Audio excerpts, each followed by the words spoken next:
There we go. You're good. Word? Mm-hmm. Hell yeah! You can float in. Wait. Why did that?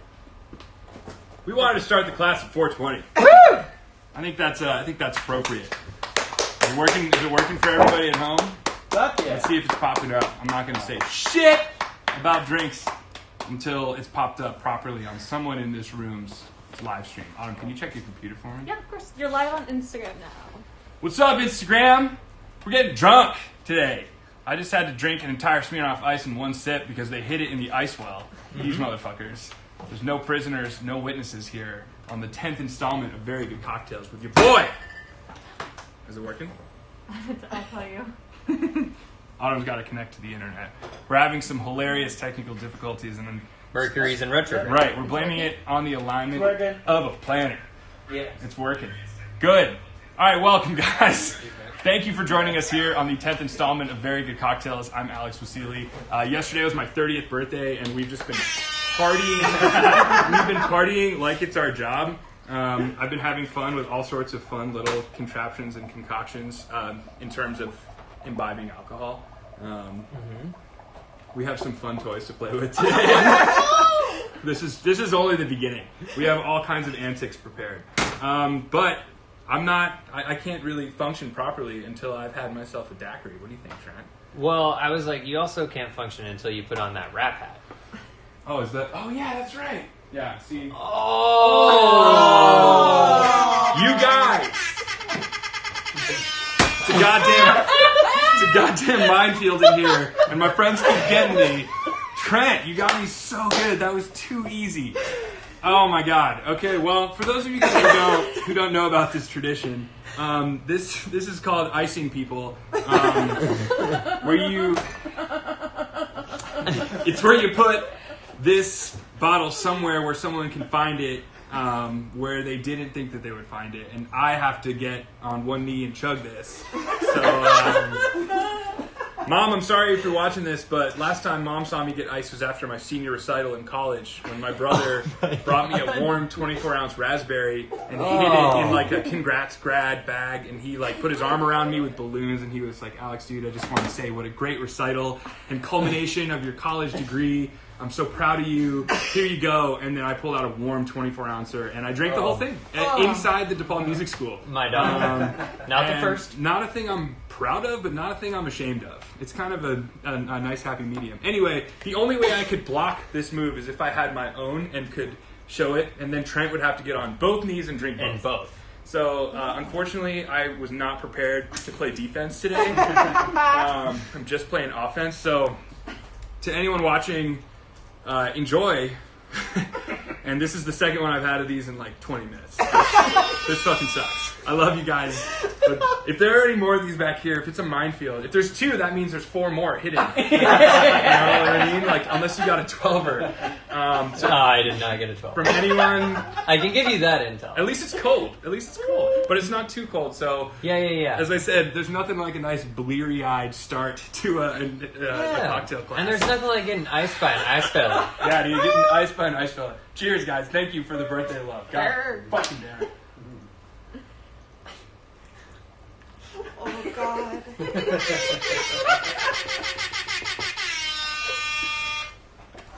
It's impressive every time. So is my willingness to participate in such reindeer games. Oh my god. Ugh, God, 2 of those. So I might as well have had a 24-ouncer just spaced out over time. Yep. All right, well, cool. Anyway, thank you guys for joining us here. Very Good Cocktails. I'm going to do my best to get through at least the next 20 minutes without vomiting. I'm totally kidding. I've done this a million times, and I'm kind of a professional when it comes to drinking alcohol. Like I said, Mom, I love you. The first cocktail we're going to make today is one of my absolute favorites. For those of you guys joining us at home, I make daiquiris all the time. It's kind of my go-to. It's a really, really good litmus test if you're at a bar and you're not sure about the bartender. If you just say, I'd like a daiquiri, and they kind of smile wryly and then make you a fire drink, odds are you can hang out there for the rest of the night and be in good shape. Excuse me. God, fuck. I'm going to be like burping up a storm from that. Well, we can excuse the acid reflux. Yeah, there we go. Exactly. Yeah, I'm 30 now, dude. It's, Yeah. you know, the digestive system's not working like it once was. Excuse me. Anyway, a classic daiquiri is just. Oh, God fucking damn it, dude. Brittany, I got ice twice. Thank you so much. Yeah. Brittany's the only innocent one in this room. I don't know who the hell is getting traps for me. Oh my God. We're going to make a classic daiquiri. Rum, lime, and sugar, one of the easiest cocktails in the world. It's only as good, or it's clearly better than the sum of its parts, and it's only as good as your worst ingredient. Generally speaking, that is pasteurized lime juice. We never use pasteurized juices on this show. You should never use them at home. It's cheaper.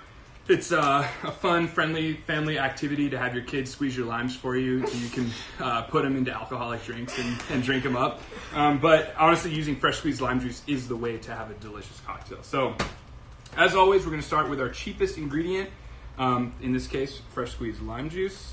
1 ounce all the way to the top. All right. Okay.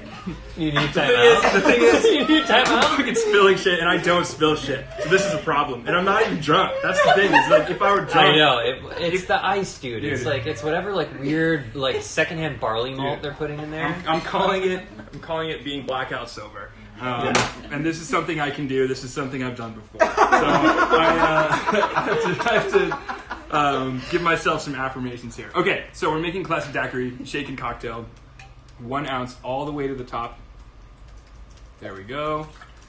Next up, thank you, I appreciate it. 1 ounce of simple syrup. And I'm making this cocktail for me. So I'm going to use the best rum that I have, which is the Nissan Sous-Bois. My mom's a French teacher, and I think it's Eleve Sous-Bois, but it means born in wood.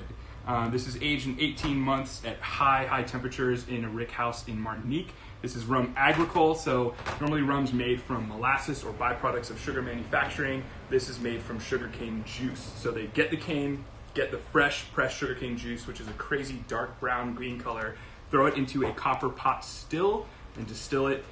Oh, excuse me, Jesus Christ. Age it for 18 months in American oak. And you have this really, really delightful, I call it like pirate ship garden hose tasting rum, which I really, really enjoy. And I'm going to add 2 ounces of this to the shaker. For those of you who've never seen this show before, normally it's a little less unhinged. Normally I don't. Well, at least at the top. No, yeah, exactly. The hinges get greased. Exactly. But normally I don't kick it off with 24 ounces of Smirnoff Ice bouncing around my system. But like I said, I've worked in roadhouse bars and where it's like a tradition that we ice each other all the time. So I have done this before, and it's just been a while since I've had to make drinks for people while being. And just for perspective here, we've been going for 7 minutes. Oh man, we're partying, and we wanted to start at 4:20 today, just purely on principle. Is how we roll. So whenever we're building a cocktail, though, we always want to have something I'm very adamant about: is your beginning, your middle, and your end. When I say beginning, I mean your ingredients. When I say middle, I mean your technique. And then the end, I mean your glassware. The worst thing ever is when you have a cocktail that you've shaken, it's ready to be poured, and you're like searching for a glass to put it in. Once you put ice into a cocktail, the clock is ticking, and you are either going to over dilute or under dilute your cocktail, depending on how much time the booze spends on the ice. I know this might seem kind of ridiculous for your home bar, but everyone who watches this show and everyone in this room should hold themselves to the highest possible standard when it comes to drinking alcohol, because you are absolutely worth it. I will say that over and over and over. When people say, when I'm making myself stuff at home, it doesn't have to be fancy. No, it doesn't have to be fancy, but it should at least taste good. And this is lots of little really easy things you can do to hold yourself to a high standard when making killer drinks at home. Especially right now when you can't go to a bar and get someone who's a professional to make you something. So this is a really great example of a really easy cocktail to make that will change your whole perspective on rum forever. Cool? So we're going to shake this cocktail, like I said, beginning, middle, and end. I mix the cocktail. Next, I'm going to fill my shaker 2/3 of the way full with ice. I pray to God that there's not a Smirnoff Ice waiting for me in the ice well.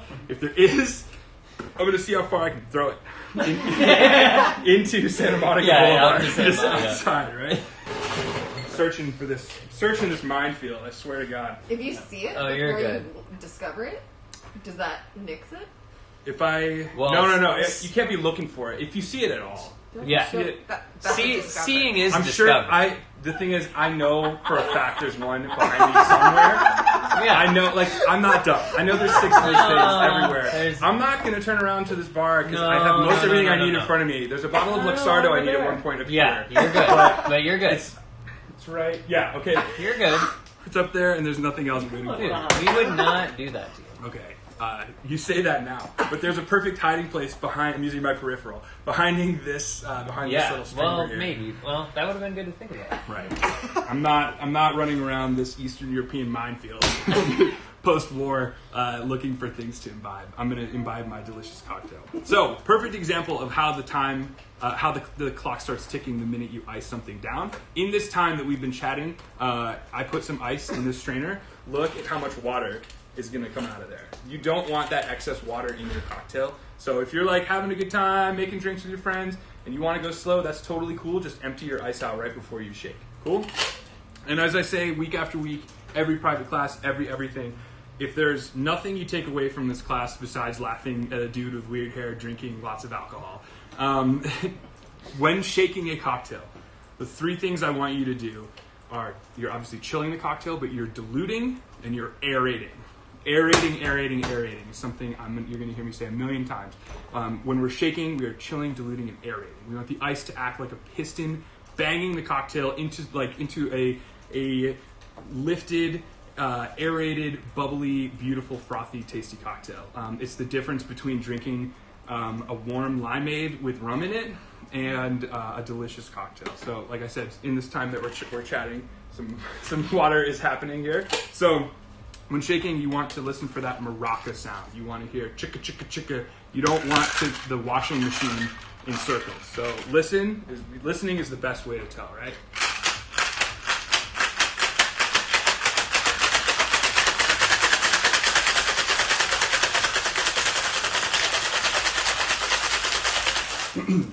I'll know the cocktail's done because I can hear air trying to escape from the cutting board, not a Smirnoff Ice.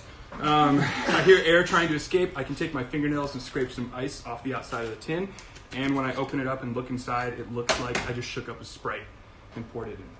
Next, we're going to double strain the cocktail into my glass that's waiting for me right here. I don't know what that sound is, but I don't like it. It's to my left. I think it's a ghost. Is it? All right, it's just the tape holding the streamers. Okay, cool. And then we're going to double strain our newly shaken cocktail. The reason we double strain is because we want no excess ice in here.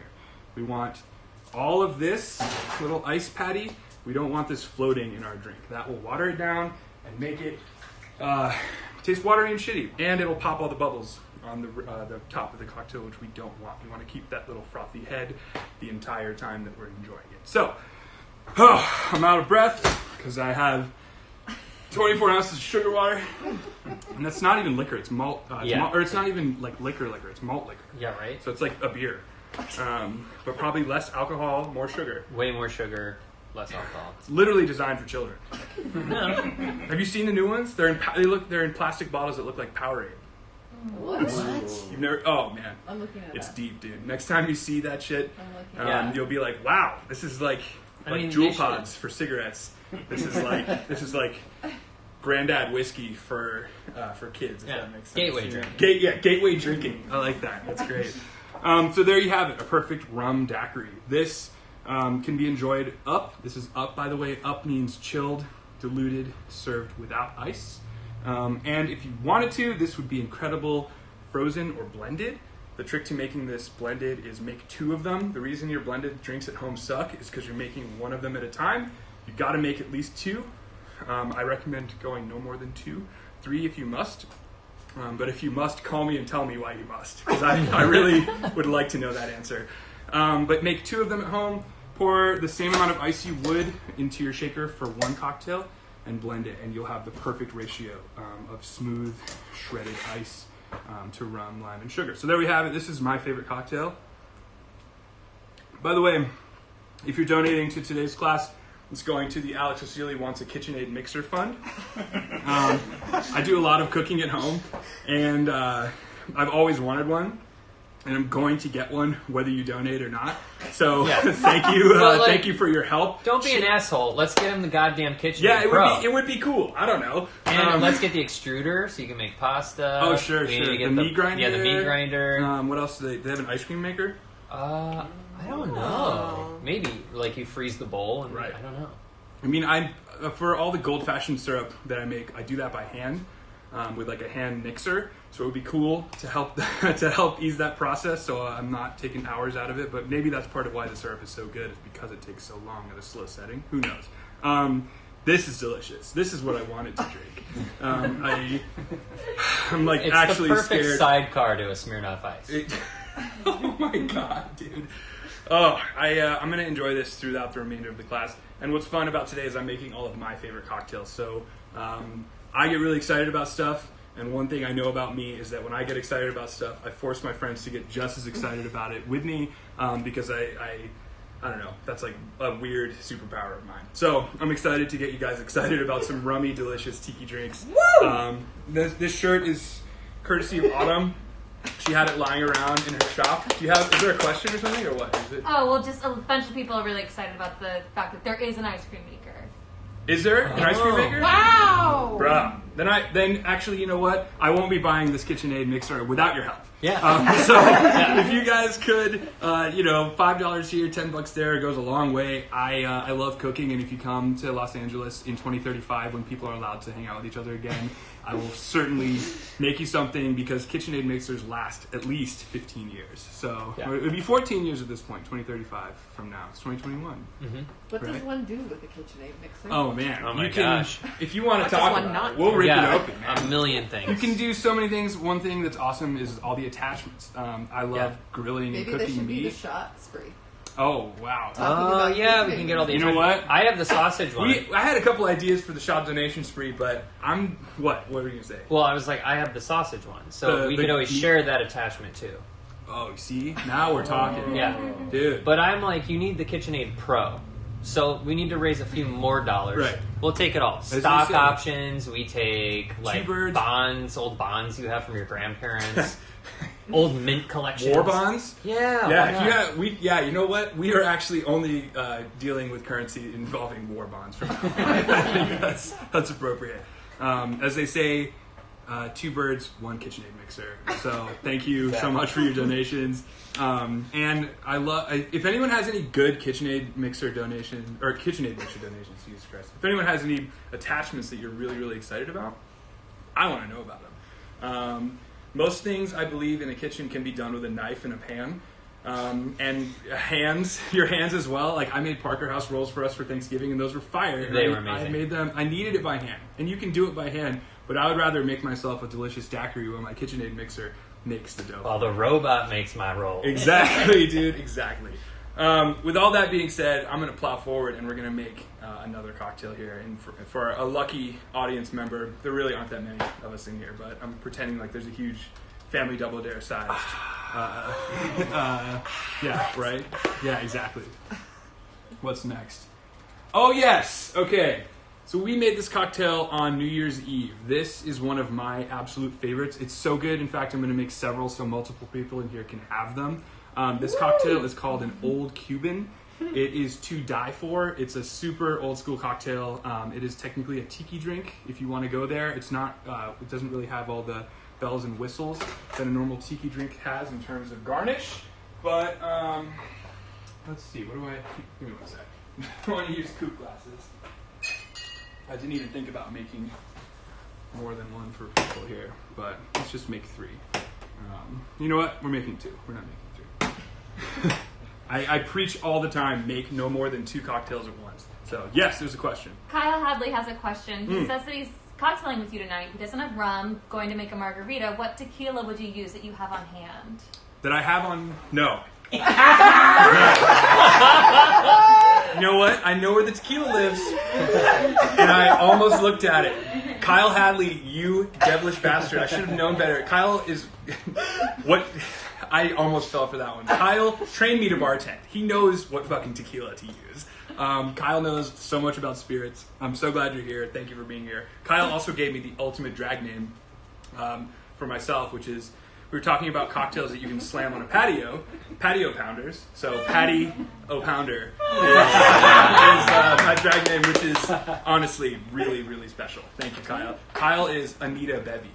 Anita Bevy, like Anita Beverage. I'm going to reset here, and Kyle, I would say out of our tequilas that we have on hand, La Gritona is kind of the gold diggers shooter. It's up there. It's the Coca-Cola. It's the one that's made out of recycled Coca-Cola bottles that kind of looks like an old water flask. It's a beautiful bottle. That's the Reposado. Mags, the bartender who works here, introduced me to it, as well as Josh, who works here, and Bless. It was just like a thing. They put the Amaro Montenegro into it, and those together are delicious. So if you were making a margarita, Kyle, who trained me how to do this, my first ever craft cocktail experience in 2011 or 12 or some shit was with Kyle.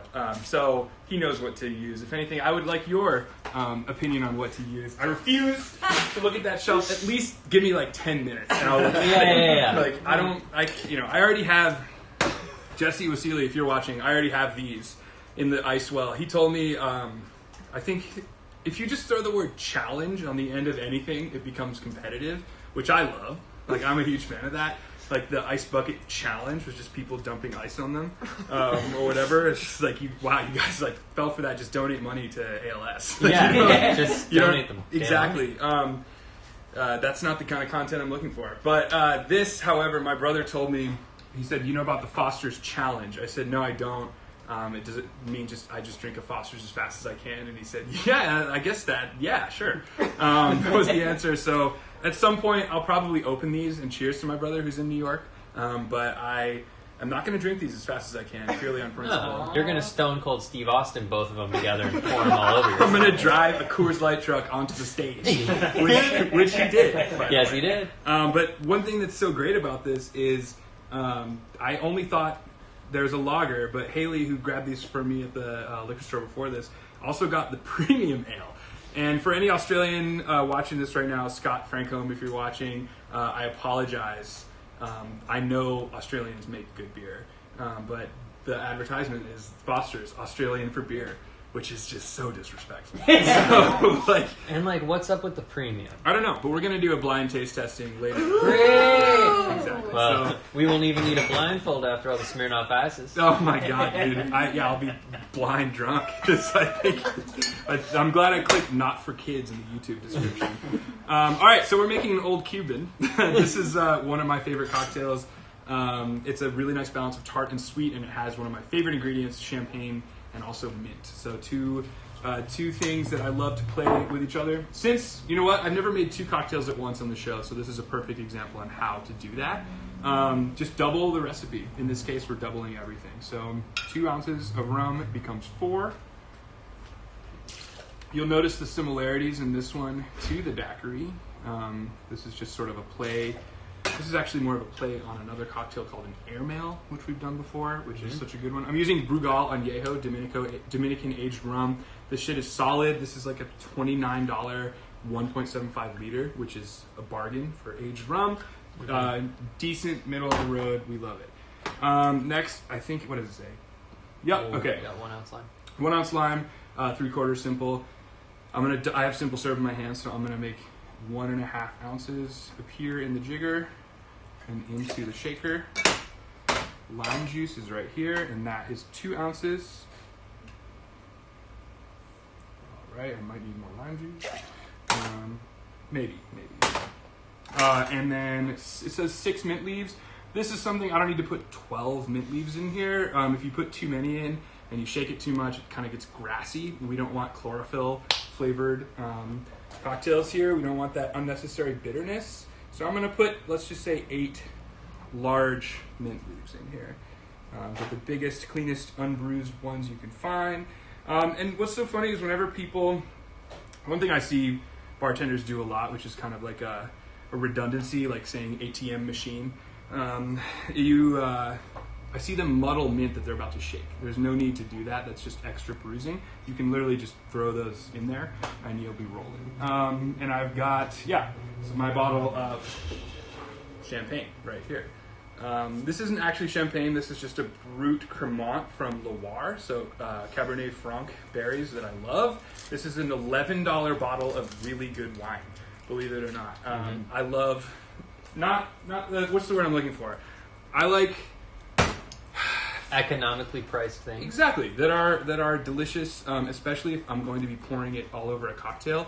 I'm not trying to get garbage, malt liquor or whatever the hell, but I like using tasty things that are lower on the shelf, but have the same effect more or less. The key is that you want a brut. You don't want anything with extra sugar. You want something to dry the cocktail out. So I'm going to open this.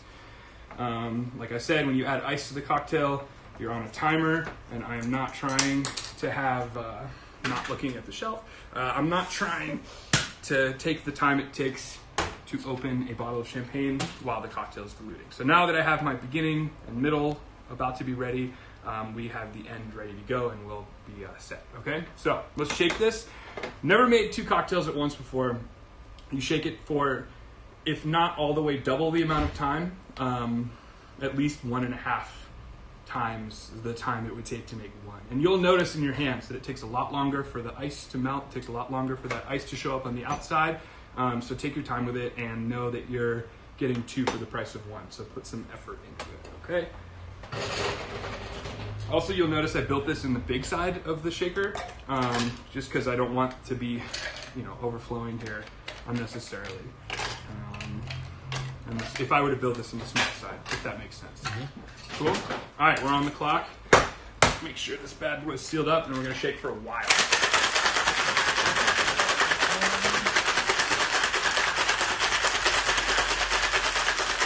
So it's not even really cold yet.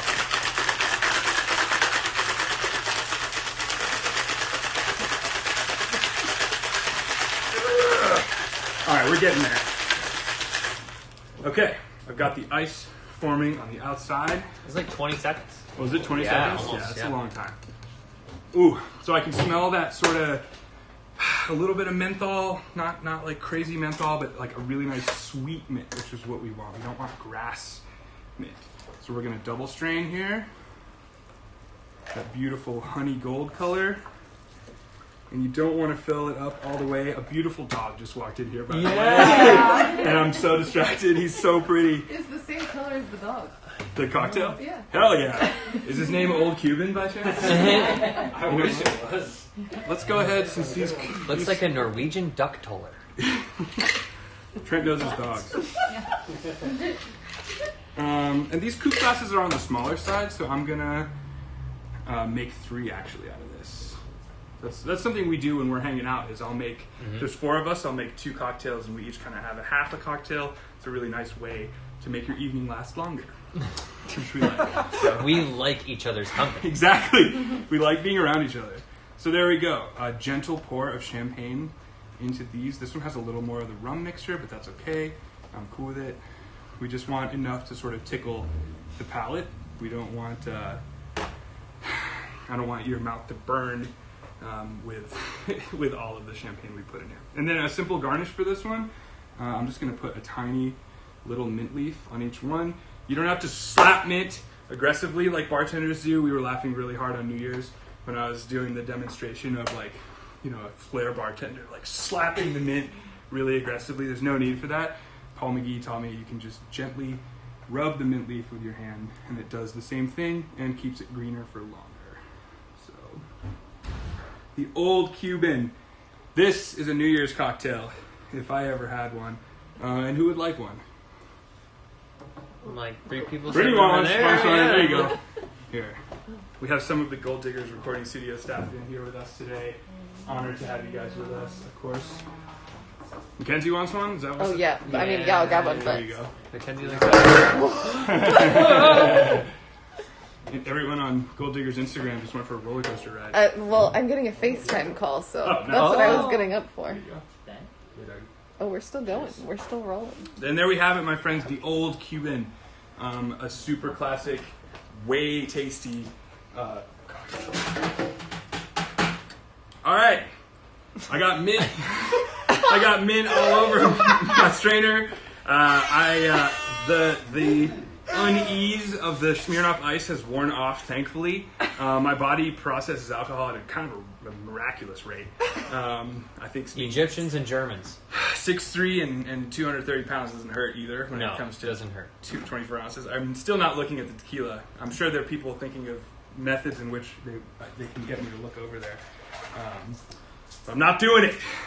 You want to rinse your tools off really well. We don't want any mint flakes in a cocktail. Yes, is there a question? Everyone's just saying Happy New Year to you. Hey, thank you.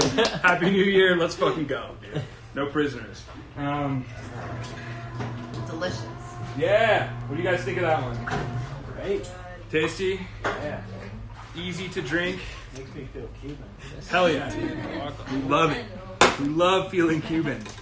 You guys are whispering about other Smirnoff Ices hidden in the room. I swear. No, We're whispering about Honestly, that we're whispering beautiful about the dog. Yeah, the dog is really, really pretty. I mean, I saw you in the parking lot, and I thought it was was like, this is a nice man with a nice dog. And I said, straight up, you have a beautiful dog. What's his or her name? His name is Carson. Carson. Aww. Look at Carson. him. Hi, Carson. Hi, Carson. Beautiful dog. Very cute. Yeah, he's like, all right. All right. I want to talk about something. I actually called a few friends today asking for a reminder of a couple of different. How do I put this? I had friends help jog my memory. Let's just say of nights when we had many, many cocktails, and I needed to remember where and what exactly we were doing. But I want to talk about specials. Right? So you go to a bar. If you're there on a weekday, generally speaking, you're there for a special that a bar does. So I would love, obviously from people watching and in the chat, I see Autumn furiously typing. But in this room as well, I want to talk about our favorite bar specials and our maybe not least favorite, like, oh, I don't like that bar. We don't like talking shit about bars because even the worst bar has qualities that I would probably love. Mm-hmm. So we're not trying to shit talk or shame anyone. I genuinely just want to know what is like the best bar special you've ever experienced, and maybe not the word bad, but like the most roadhouse bar special you've experienced. And I'll start. One special that I have participated in, something that keeps me awake at night knowing that I participated in it in like the best way. I'm really only kidding, but I worked for a bar on Thursdays where the special was $5 mini pitchers of Long Island iced tea, or $5 40 ounces of Miller Lite. I think since I worked there, they've changed the special completely. The pitchers are now $6. Or did the police? Did the police get involved? Change the special. Yeah. But no, it was a bar in Boys Town in Chicago. Incredible gay bar called Scarlet, and Thursday night was frat night, and the theme was because frat guys do like the gayest things in the world. And there's a Tumblr account called Frat Guys Doing Gay Things that was updated frequently, and we like projected it on the walls, and it was always just hilarious. So that was the most savage special that I was ever part of, and I think my favorite special is Owen and Engine's Tuesday night, $18 for a like hand ground burger, a really incredible beer, and a shot of Old Overload. That was their special, $18. Can anyone else? I called a few friends. We talked about Nick's Uptown in Chicago, which I think we landed on that it was $4 for a tall boy of PBR and a well shot. Yeah. What other specials? Can you guys think of any? Tito's Tuesday. Tito's Tuesday? Where is favorite. it? What place? It's in New York. They're in Brooklyn. Oh, fuck. This bar on the corner. I don't know. You can't remember where you are. That's. Here. I mean, Yeah, if you're hanging Tito's out on Tuesday. Every Tito's drink is $2. Every Tito's. Oh, So wow. you go in with $20 and It's you over. are blind drunk. Yeah. Dude, I love that, and I hope we get more specials like that one, dude. Yeah. It was cool. $2 to your Tito's Tuesdays. Do we have some from the chat right now, and then we'll go around the room. Yeah, so Kyle's talking about liquid brunch. Liquid brunch, Oh, dude. God. I also chain me up and take me away, officer. I'm responsible for that one Yeah, too. those are That brutal. was $11 bottles of garbage sparkling wine, and you got like orange juice, and you made it was literally I wasn't bartending. I was opening bottles and giving them to people who probably shouldn't have been drinking. Over serving is what that's called. It's illegal in California. It's hardly illegal in Illinois. Any It's other an specials? expectation. Here we go. Yeah, Elizabeth Ehrman says that they have a local place called Ron's place that specialized in Long Island iced teas, and you get a free mini pitcher for your birthday. Whoa! Whoa. What a terrible gift! Yeah. Just kidding. I would totally go there and experience that. Did you have one, Mackenzie, or no? Or you? Did No. you? Oh no. Dude, I got more. Yeah. I have one. Yeah. What's up, Haley? At my college, we had like $2 pitchers of beer, Yes. and sometimes like $1. And then I also have another one, which is the Smirnoff special for you right now. You know what I should have done?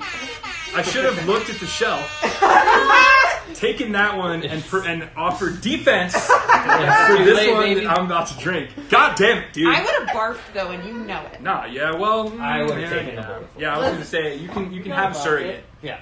if you must. What were you gonna say? Was Mackenzie? your bar on campus? Yes. Yeah, Yeah, it was well, ours. I was gonna say it was in the So we dining would go hall. in between What? classes and we'd get $2 pitchers and then go to class. We would get Yeah. $2 pitchers and free Ruffles, and then we'd steal packets of ketchup and dip the Ruffles in ketchup. Oh my god. Dude, We I've were done some broke. Roadhouse shit, but that's incredible. Yeah. Honestly, I tip Great the fun. cap out of respect. And I rescind said tippage of cap for this disrespect that you have graced my bar with. You know what? Where are my empties? It's just my job. They're down there. I was going to say, Dude, Chartwell's never would have given us beer. dude, DePaul pretends that alcohol doesn't exist. We'll get a graveyard going out here. Yeah. Dude, okay. I'm sorry. No, it's okay. And I Honestly, also- I can handle it. It's okay. I had to. They If you, forced me. if you have to, Does then it you have count to. if someone hands it to you though? Yeah. Yeah, Oh, you it can. does? You can. What's the word I'm looking for? You Present. can present, indeed. Yeah. You can. Pull it That's off. truly icing. Yeah, that's like And then you're like, oh, I had it on me. the best one ever. And you know what? People in the chat know what the hell this is all about. If you've ever hung out with us on a particular weekend in July at Lincoln Station for a weekend called Taste of Lincoln, you know that it's the entire bar is a minefield. Like, I would ask. I one time put these. There's a video.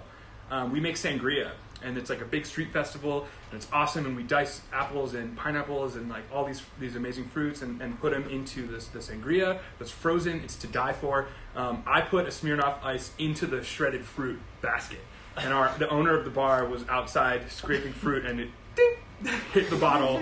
And Ben chugged it. He totally did it. The owner of the bar was down. Taylor and Colin, everyone who was involved. Took it to the dome. So here we go. Another Smirnoff Ice. Shit, dude. I'm not getting on a knee because I'll probably call Yeah, it. no. Let your intestinal tract work a little harder on that one. God, I feel guilty. Okay. No, it's okay. Yeah, you can handle it. I know what I signed up for. It's a goddamn cocktail show with like my closest friends who all know me really well and know that I play games. So And the pre-stream said, Rager. How bad do you want that KitchenAid? Yeah. I want that KitchenAid real bad. Yeah. Jim Icefeller, if you're watching, get your wallet out. Dude. Let's Also, go. in case anyone's wondering, we are staying here tonight. Gold Diggers. Yeah. Gold Diggers was, but this is the Gold Diggers bar. Normally at the top of the show, and I'm not distracted by getting iced. I do a whole intro. I'm here at our beautiful home, the Gold Diggers Bar in East Los Angeles, California. 10-room boutique hotel upstairs, beautiful venue and bar downstairs, and of course the incredible recording studio in the back with all kinds of history and beautiful rooms, and of course award-winning staff. So. Damn it, I don't mind being drunk. I mind like burping a lot while I'm like, talking Blue Street. Yes, Yeah. Anna, question. So a lot of people in the chat were just reminiscing about the PB&Js at Boiler room. Boiler room. Oh, yeah. as Well- a favorite special. Yeah, baby, it's a great special. For those of you who don't know, PB&J's at Boiler Room was pizza, beer, and Jameson. $10. Slice of pizza, tall boy of PBR, shot of Jameson. I think it's $11 now, hilariously enough. Yeah, inflation. Exactly. When I lived in Chicago, I lived right off the Blue Line, which takes you to O'Hare. So I was flying a lot. So when I'd come home, it was like tradition. I like night flights because I don't like waking up in the morning. But I would be flown home and get off the Blue Line with all my suitcases and shit through the snow, stop at Boiler Room, have a PB&J, and then crash for the night. They What's would that? also give you a free shot of whiskey with your ATM receipt. Yeah.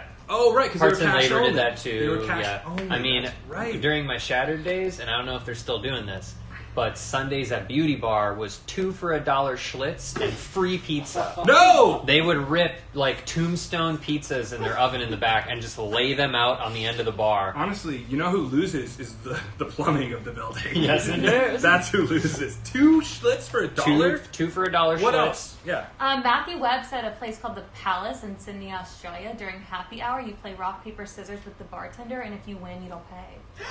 Don't pay your tab? Yeah. Whoa! Gotta be like, it's small. Or a whole- Yeah, I'm like, that's a mistake with our... Can someone look up the Vegas odds of rock, paper, scissors? Just because I want to see like what Vegas odds of rock, paper, scissors. Vegas odds of Yeah, rock. I mean, it'd be 33%, right? Because it's 3 options. But But I does that wonder if there's include- like a weird human thing. I was going about to say, like, if I were that bar and I were doing that special, I would say a draw means the bar wins. Oh, there's a rock, paper, scissors tournament in Vegas. Whoa! Well, yeah. What do you say? Very good cocktails get Degenerate. sponsored. Sponsored teammates. Dude, let's go compete. participate, dude. I am not above it. I'll do. The Gambling Olympics. Is it sponsored by the Are You Addicted to Gambling board? $1,000 on rock, paper, scissors. Wow. I mean, dude, Which if we does not got exist. a corporate sponsorship, Yeah. we could achieve wonders. You know what movie I was watching last night that had some great things to bet on? What's that?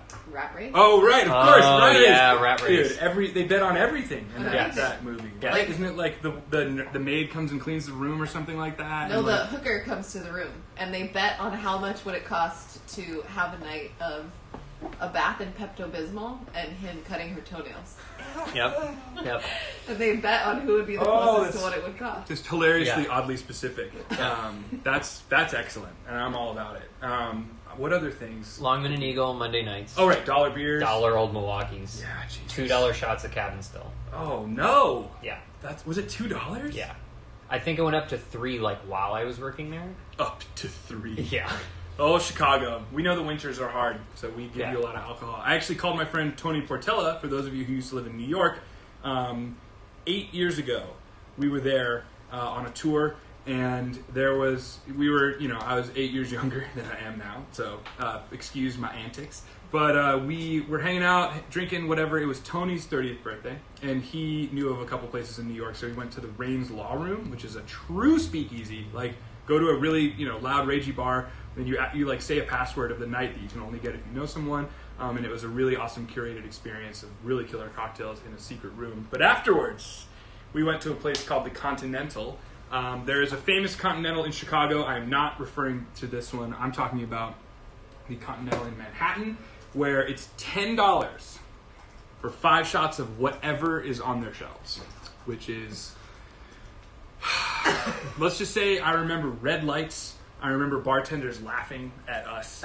I remember mostly the bartenders laughing at us. And as a fledgling bartender at the time, I was just like, I felt bad. I was like, dude, I feel like I'm losing, even though I was winning because I had 5 shots for $10.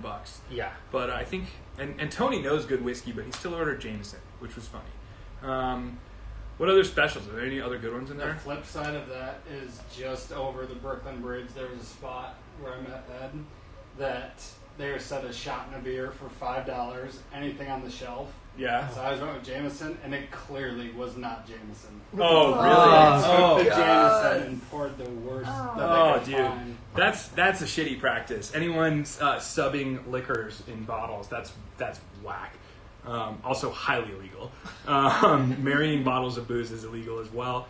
But oh god, that's brutal, dude. But $5 for a beer and a shot is kind of standard procedure in Chicago, at least. Yeah. We want to be at We 4 do it so here. we get a tip for $1. Exactly. That's the goal. Yes. We have it here. $5 for beer and a shot? Yeah. What? Oh During my happy hour. Let's go, Let's dude. go. Wait, is it like Corbin was telling me that there's a bar in, I think it's Miami, or it might have been New York, where it's regional handshakes. The handshake is a beer and a shot yeah, special. yeah. So it's $5 for like Malort and Old Style in Chicago, or tequila and Tecate. Like if you're doing Mexico, Yep. He was laughing on the phone and said you could do like Carlsberg and a shot of scotch if you were. It's like that sounds terrible. I would drink it. What else? Rum and a red stripe. I would definitely drink that. Oh, that's a great. That's a great. Yeah, like a handshake. regional handshake. What's up? Automatic hand up.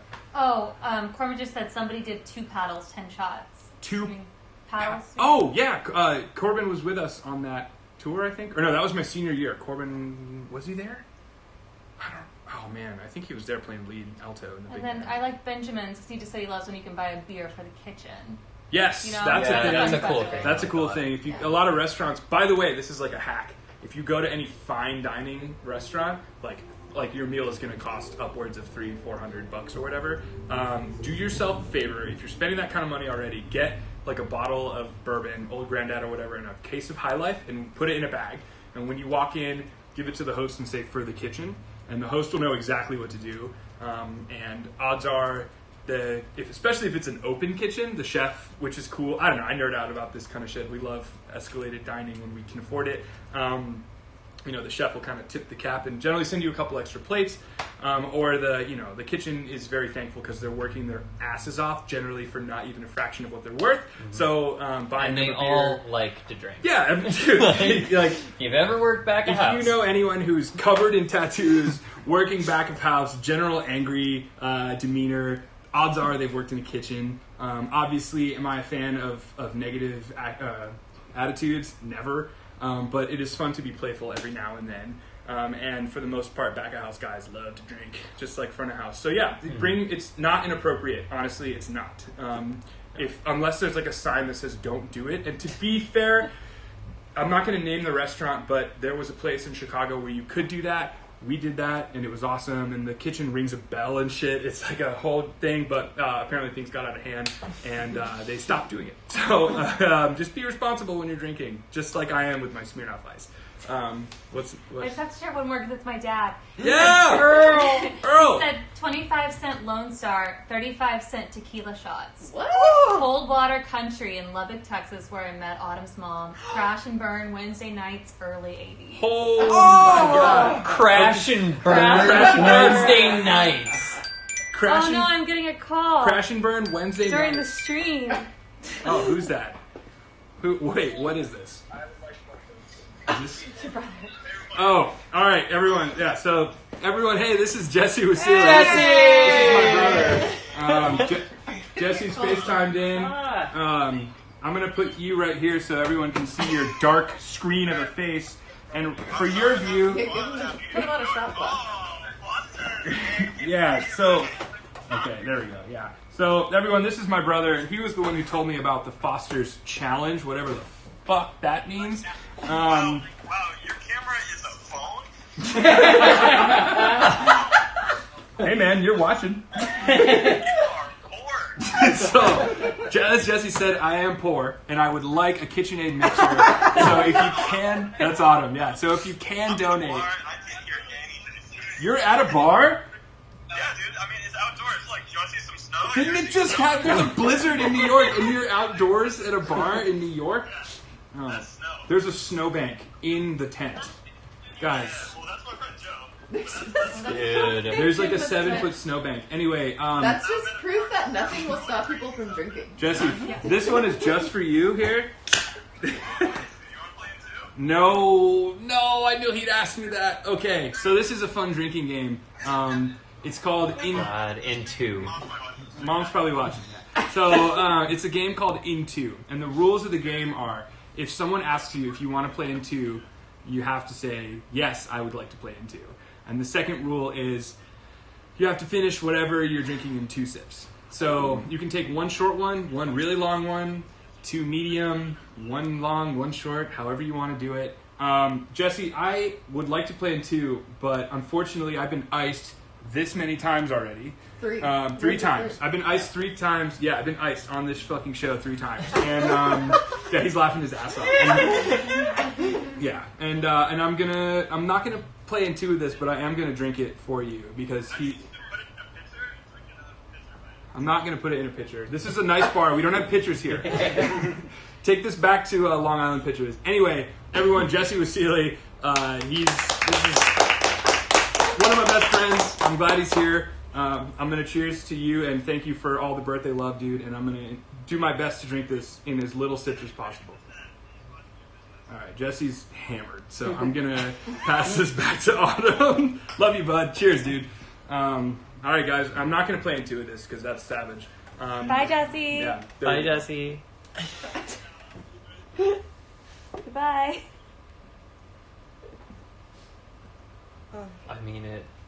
Looks like it. wait, are you playing it too? Impressive. Yeah. Yeah. Got about half of it. Oh. Honestly, that The blue one's good. good is subjective. It's not bad. Might be the elevation at the golf course we play. Excellent follow up. That's not too bad, honestly. When I think of Foster's, I'll never forget what my dear friend Jeff Lavorsi, if you're watching, told me. If you ever have to go on a cruise, this is what you get, because generally speaking, it's cheaper, or it's the same price as like a 12-ounce beer, but you get, what is this, 32? 32 ounces, or is this milliliters? 24, maybe? I think it's bigger, dude. It doesn't even say, does it? 24 or 25.4, you're right. Well, It's just a little bit squatter. How many milliliters, though? 700, this is a wine bottle. 750 milliliters. Yeah. But honestly, that's not awful. I've had worse. Yeah. It's not great, but there you go, Jesse. When you eventually leave the bar that you're at right now, what the hell? It's first of all, it wasn't a bar. You guys couldn't see the screen, but it was like a tent. He's wearing his parka and his like hat, and there's a huge snowdrift bank that I think is serving as a wall for this bar. tip 30%. Exactly. That's all I gotta say. Tip all you can to There the are servers servers who are in working. sorrel boots trying to get your fucking beer right Oh now. my god, dude, it's so Did you real. hear my comment on that? Like, No. Nothing will stop people from drinking. No, If we have to sit outside in the snow, we'll do it. honestly, I've To done it before. socialize and drink. I've done it Yeah. before. Yeah. Oh, yeah. You can ask Connor Hall about the day it was negative 50, and we threw a Polar party, vortex. and it was awesome. That's when I moved to Chicago. You moved to Chicago before that? In the middle of it. At negative 50. Polar Oh, yeah. vortex. I Polar just vortex. turn around and go back. It's just like, you know what? Let's whip it around. I'm just gonna eat this U-Haul. It's all good. Like, Yeah, no dude. worries. I guess we're making cocktails. Huh? Are we? Is that right? I mean, we could make another one. We should. I mean, we'll keep it going. I think Hey, let's- Alex. Yes. Is that what is? Oh no, Oh my. bro! This is 8%. It's your birthday. Dude, Dude, it's barley wine. okay. So it says 8% as like a feature, like, Well, as if that's something you we're want. chasing Four Loko. Oh man! Strawberry lemon. Yeah. Look, I completely understand people wanting to get me hammered because I get people drunk all the time when we're working. You know, when I'm serving you or whatever. I totally get it. Yeah. Retribution is sweet. However, Ed, Ed is. I make you a beautiful old Cuban, and this is how you repay me. Dude, this is so good. Ed, oh my god. I mean, we did say General Rager, so This might be the first episode that features a bar back when I step back here. But you're gonna have to get me a fresh bar mop I can throw in my back honestly, pocket. you know what? I at least want to try it. Were they supposed to shake Yeah, this? well, and you know what? No, it's literally Was. called smash. Was. I can celebrity. We can play doubles. We can play doubles. Yeah, if we need a I'm celebrity. going to tap you in on this one because Trent and Autumn are here. I always shout them out. Normally I have like a fun intro to the show where I say, Trent and Autumn are here. We're here at Gold Diggers. Very good cocktails. My body was too busy fighting the hordes of Smirnoff Ice coursing through its veins for me to do that intro. So I'm going to split this one with the production team, if you don't mind. Ed, we'll do. I have to say, in the Facebook chat, it was really funny. Just like once, it's a little delayed on my computer. So once it showed up, all the little like emojis or like, you know, like there was a sad face, there was like a heart, there was a laugh face. Oh my Sad God. face. Sad face. Who's giving like the care sign? Yeah, dude. Yeah. Yeah. Look at the color of that. I know. Yeah. That's almost worse when you can see it. That's real. Dude, I would much rather. Does this have like? Does this have Red number caffeine 2. and stuff or no? No, I it hope doesn't. so. It doesn't. I Right? don't think so. It's called a strawberry ice smash. Dude, Smirnoff Ice Smash Strawberry Lemonade, 8%. Yeah, dude, we love it. This is like a double IPA. You know what I mean? Yeah. Double A. Like actually though, Yeah. this is one of those times where I would like to call the Smirnoff factory, I guess, where this is made or synthesized. I think you just call Putin. Exactly. Call up your boy Vlad. You're getting the care signs now. This is one of the moments where I would rather they not put artificial coloring in it. I would rather this be clear. Yeah, really, honestly, truly. because if you're choosing this, I'll never pass judgment on what people drink. You like what you like, and that's totally cool. If this is what you want to drink, no problem. Am I gonna go gung ho for it? Nah, probably not. But I'll still, I'll still be like, hell yeah, dude, you like what you like. However, with that being said, it's not going to make this any easier. Does that make any sense? I think I'm starting to make less and less. No, sense you're as good. we're going. You're good. There's only one thing to do, and that's to smash it. Yeah. And I don't want to chug this. Get it with the Hulk smash. 8% is serious. Get it with the Hulk Just smash. Yeah. It looks Well, like cough syrup. That's what me and Probably has Robitussin. similar effects. Yeah, I would say numbing, perhaps. Smirnoff Scissor. Right. Melted Jolly Rancher. Cheers, dude. This one's going back to production Yeah. stuff. And I'll drink out of the can because there's plenty left. Thank you, Ed. Honestly, you're thank welcome. you for the love. Yeah, thank you for gifting. A gentleman, some truly- would say. A gentleman. I'll tip my cap. You guys, they're cheersing. We're cheersing. Cheers, cheers, guys. cheers. And honestly, thank you for everyone who's watching. I'm having a great time. My body will thank me in 4 days when I've given up alcohol for good. Here we go.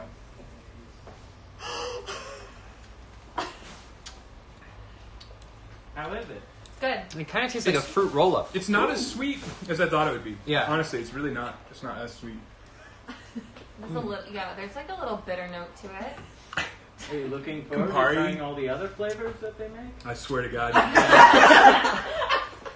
Let me get through the fun cocktails I want to make. Yeah, that taste good. We need a little bit of talent still in the tank there. Trent, we saw those, and Trent was like, "Should we?" And I was like, "No, just a Oh, dude, this is the best. Ugh. I'm having so much fun. Honestly, I'm well trained. Yeah, the smoker's cough while drinking. It's not like great. Right? You know what? I'm not making that one now. We're doing... Let's do this one. Okay, cool. I'm going to make something that is really beautiful and is tasty, and I have some dry ice here to play with that I wanted to play with for a long time. So, Can we get camera on Trent? yeah, right? Come back here with me if you want, Trent. Not Here, yet. Let's leave the camera just for, Oh, it doesn't turn it. I thought it come on, turned. Trent. Oh, come back. Come on back, man. Everyone, this is Trent Icefeller. Trent has been with me every single week. I think you missed one. One. I just tested negative for COVID-19, and I'm pretty sure Trent did too. Okay. Trent is one of my top dogs. I'm grateful to have him here week after week after week, helping me produce the show, to be someone to bounce the antics off of. And then, of course, Autumn, why don't you come up too? Yeah, come on. Autumn. Yeah. Yeah, but this is the team that makes this work so well. Of course, we have our hosts to thank here at Gold Diggers. But yeah, this is Autumn, everyone. Yeah, woo! But yeah, these are the wonderful people that help make this show happen. They get the shot right, they get the lights right. They are answering your questions in the chat, and I'm so grateful for them, which is why I wanted to share the Smirnoff Smash Ice Smash, whatever. Just Smirnoff Ice smash. Smirnoff Ice Smash. With my homies and of course my lady here. So, excuse me. Love you. God fucking Dude, I'll take a arm up and I can polish behind you. Dude, You just tap I'm me if looking you need. in the eyes because I don't want to look at the shelf. Yeah, no, you're good. I don't You're know good. what lies in wait. You're good behind over me. here. He says that now. But those are the good people that we're sharing the Smirnoff Ice Smash with. I love them to death. Great people. The next cocktail I'm going to make for you, though, in all honesty, for anyone who's actually following along, at this point, if you haven't slammed your computer shut in disgust, I would be surprised. But this cocktail is called a Queen's Park Swizzle, and it's going to feature a technique that I have yet to do on the show. I'm super pumped about it, and I just got a fun new tool, or two fun new tools to do it. So, when swizzling anything, it means that you are putting alcohol into a tall glass, and then I'm using, this is actually called a lele. This is from a tree in Hawaii. They're all unique, all individual.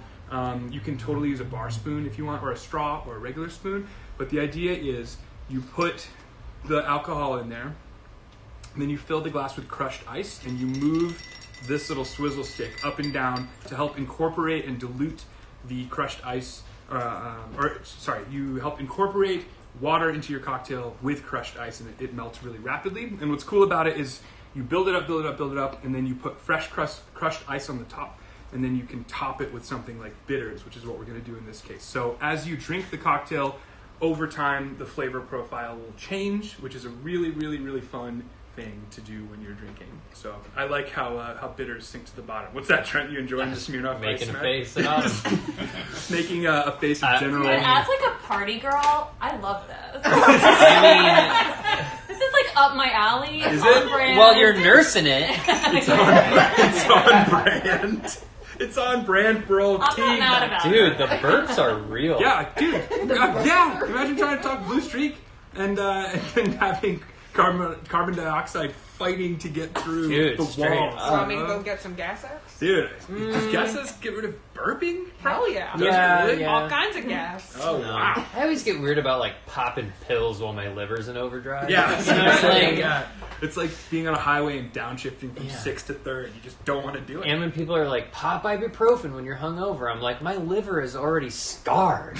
Yeah. Like, Yeah, no, I'm not putting my liver through any more hell than it should be.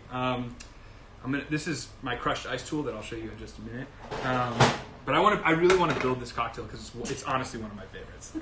And while I'm still relatively coherent, I You can got it. definitely make this one for you. So for this cocktail is for anyone out there who likes mojitos.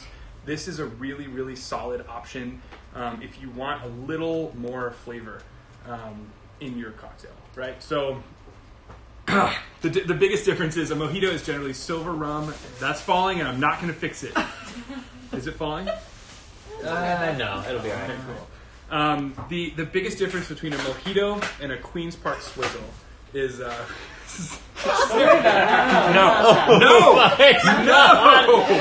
Give me 10 minutes. Yeah, 10 you need a break. minutes, dude.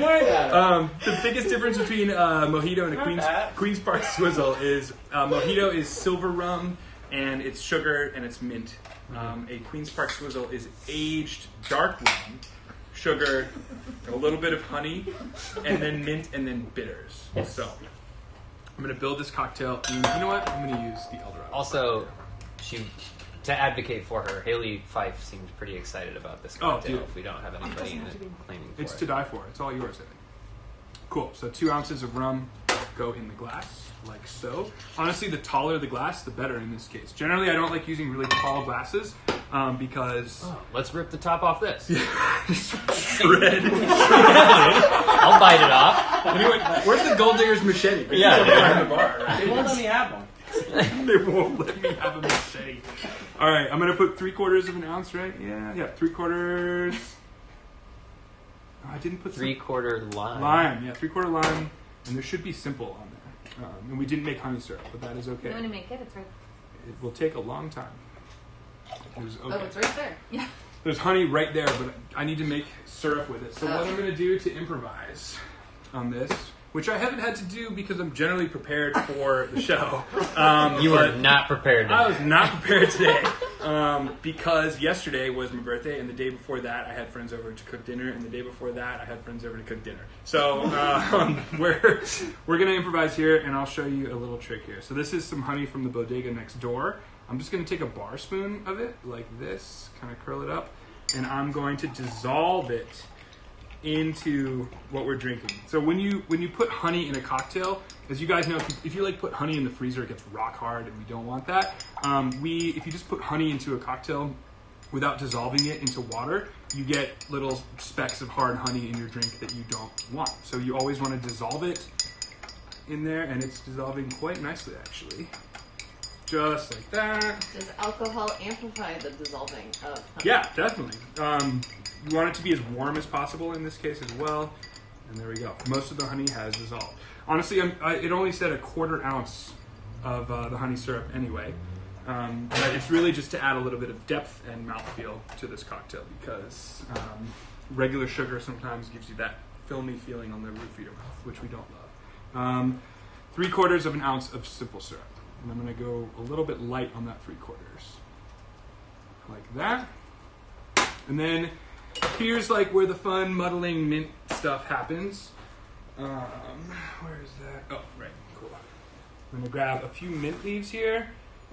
What does it say? 6 on the iPad? 6. 6. Yep. Yeah, so 6 good sized mint leaves. And I'm going to put them into the cocktail just like this. And I'm going to put this is called a lele. I'm going to put it in there and kind of press it around, get these flavors going. It already honestly smells amazing. Just like that. Cool. Put that off to the side. Next is one of my favorite tools to use in the cocktail world. I recently just got this. If you don't have crushed ice on your refrigerator, or you don't want to do the other Roadhouse method, which is just taking cubes and shaking them in a tin, that kind of works as well.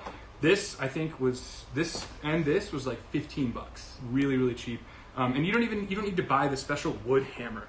The idea is you want a canvas bag, though. Canvas does a really, really good job of not absorbing too much water initially. So you want dry crushed ice. Wet crushed ice turns to water really, really quickly. So there's a really, really amazing bar called Union Lodge No. 1. It's in Denver. They hand crush all of their ice, and like 2 of their cocktails are swizzles on their menu that they're famous for, and they have a gin fizz with crushed ice in it. So they are blasting ice all the time by hand, and it honestly, it's kind of a shtick, but it does it. You know, if I saw someone hand crushing ice for a cocktail for me, it's just going to taste better. So I feel strongly about that. And they employ 60% of the gnome population. Union Lodge No. 1. Just back there with little wooden hammers. Oh, sure, exactly.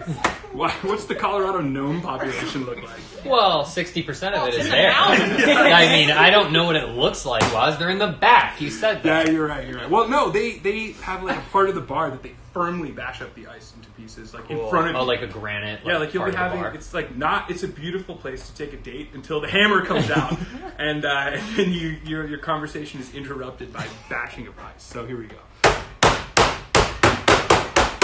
You always, if you're doing this, by the way, like at home, put it on a surface that will evenly spread out the pressure of the hammer. If not, you'll get dings in whatever you're putting it into. So for sure, a cutting board of any kind. This one is fine, honestly. It sounds more aggressive than it is, but and if you've had a couple to drink, maybe skip this one. Or not, but not you. This ain't my first rodeo. And then to finish it off, I use the wide part of the hammer. Just like that. So I can feel it. It's the perfect consistency. Oh yeah, that's beautiful. So let's take this, put it away. And this is one of those things that I wish I could say you could prepare beforehand, but it just isn't. You got to do it fresh or this will melt. So take my crushed ice. I'm using my hands because alcohol kills everything. And the technique is, without moving the glass, move it up and down. A lot of it will melt immediately, and that's totally okay. The idea is you keep adding crushed ice to it until it reaches the top. So that's a method as well. So you'll notice, there we go, the ice is starting to go all the way through. Take the lele out, and at this point, I'm going to top it with more crushed ice. We did this at 3 Dots so often.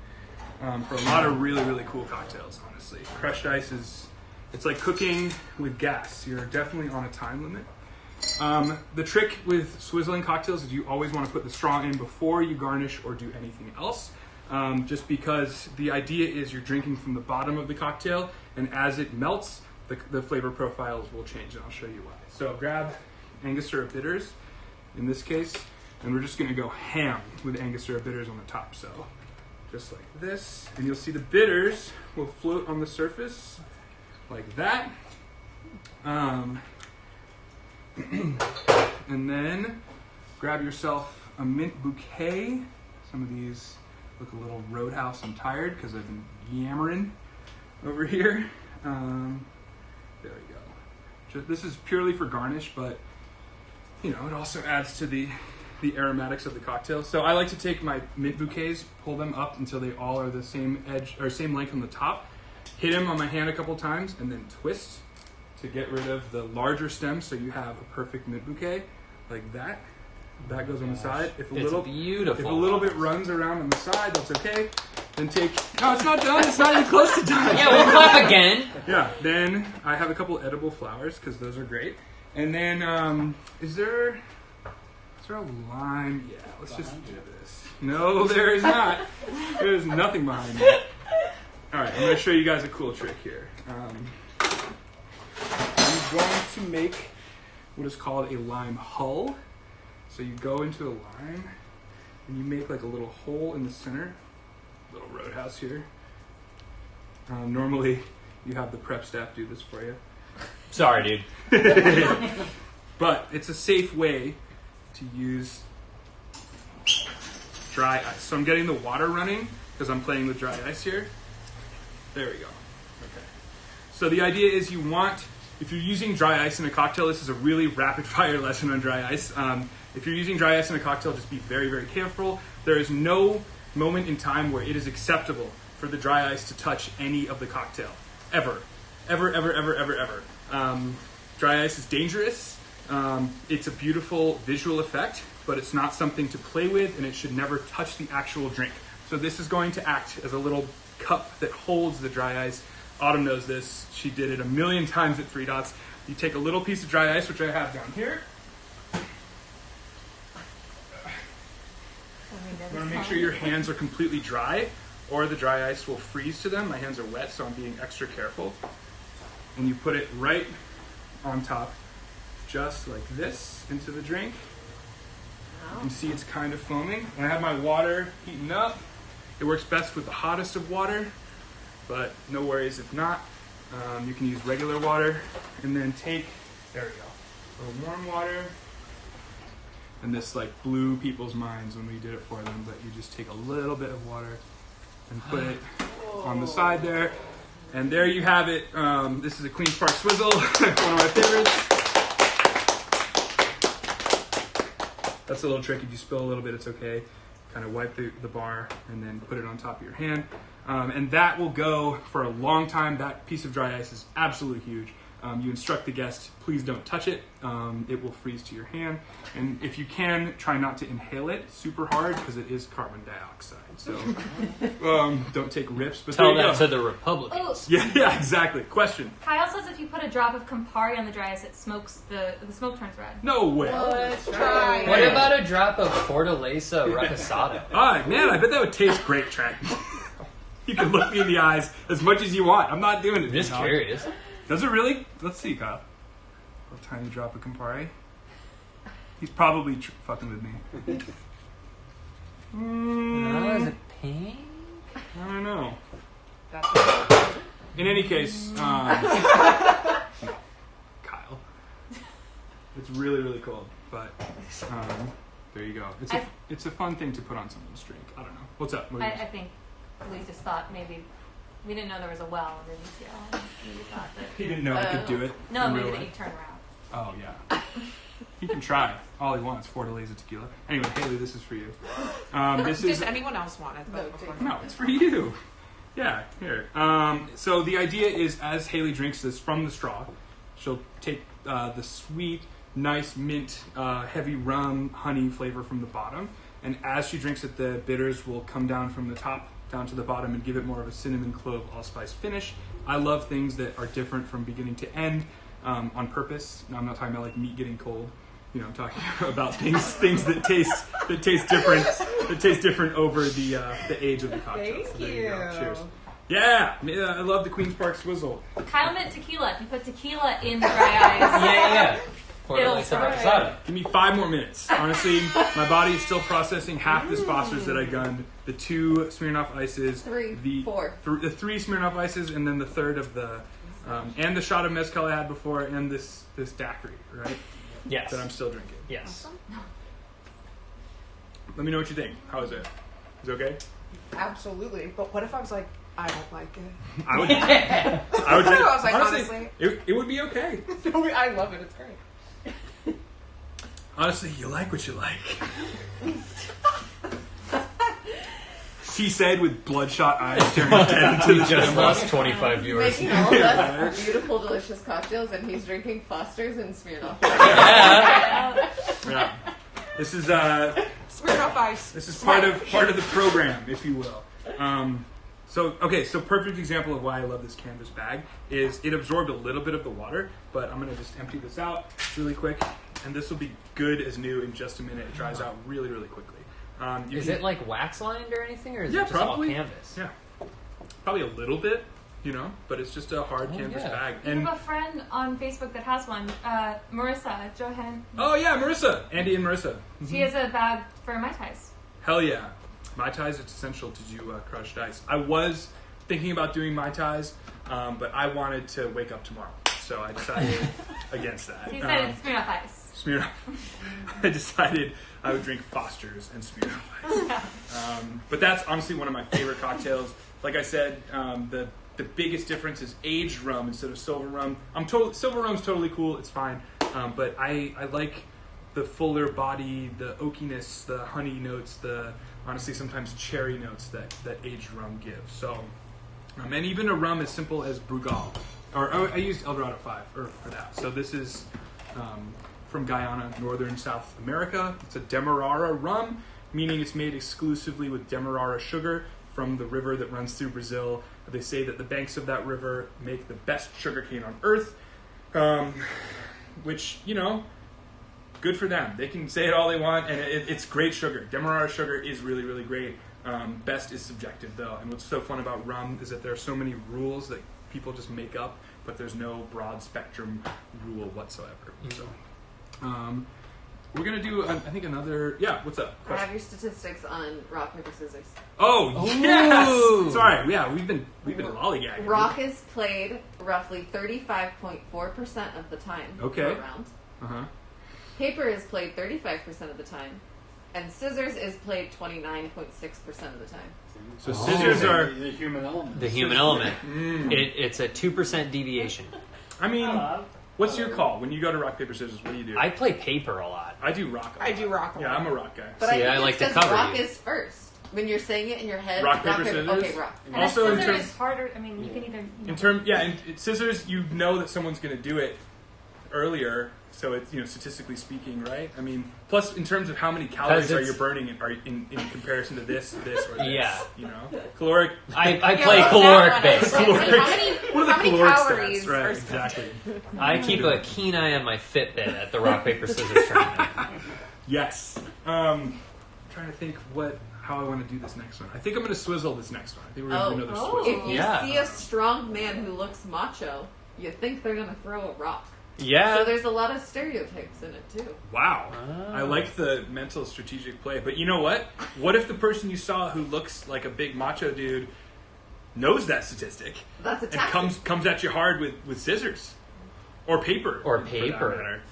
Paper covers rock. That's why I play paper. Right. Kevin Capuzzo loves scissoring.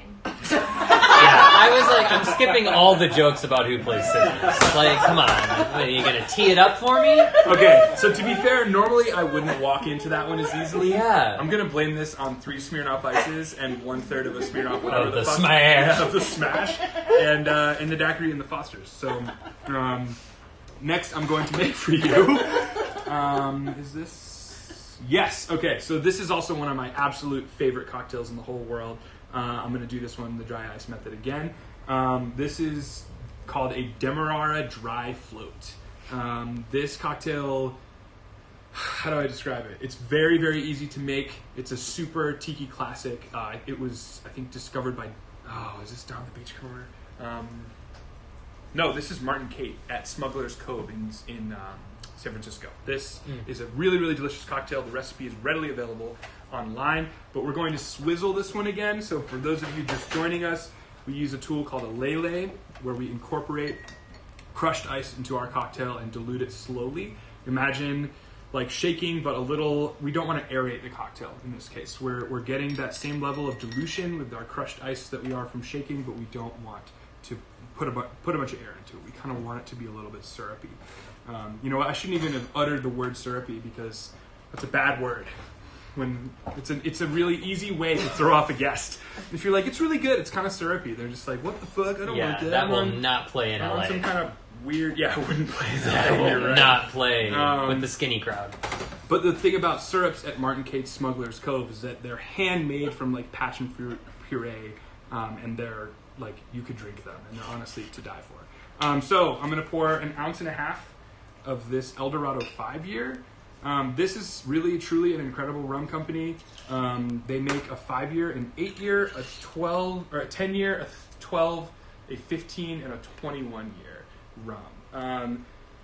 I'm not going to tell you don't buy the 21-year, but the best is the 12. The 21-year kind of it's syrupy.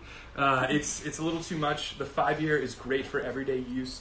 The 8-year is good if you want to take it to another level, but the 12-year you can drink on a rock, and it is to die for. And what's cool is the 12, 15, and 21-year, I'm getting so nerdy about this, are in little pirate bottle. They're like squat bottles that I love pirates, and I love feeling like I am a pirate, and I like drinking like one, clearly.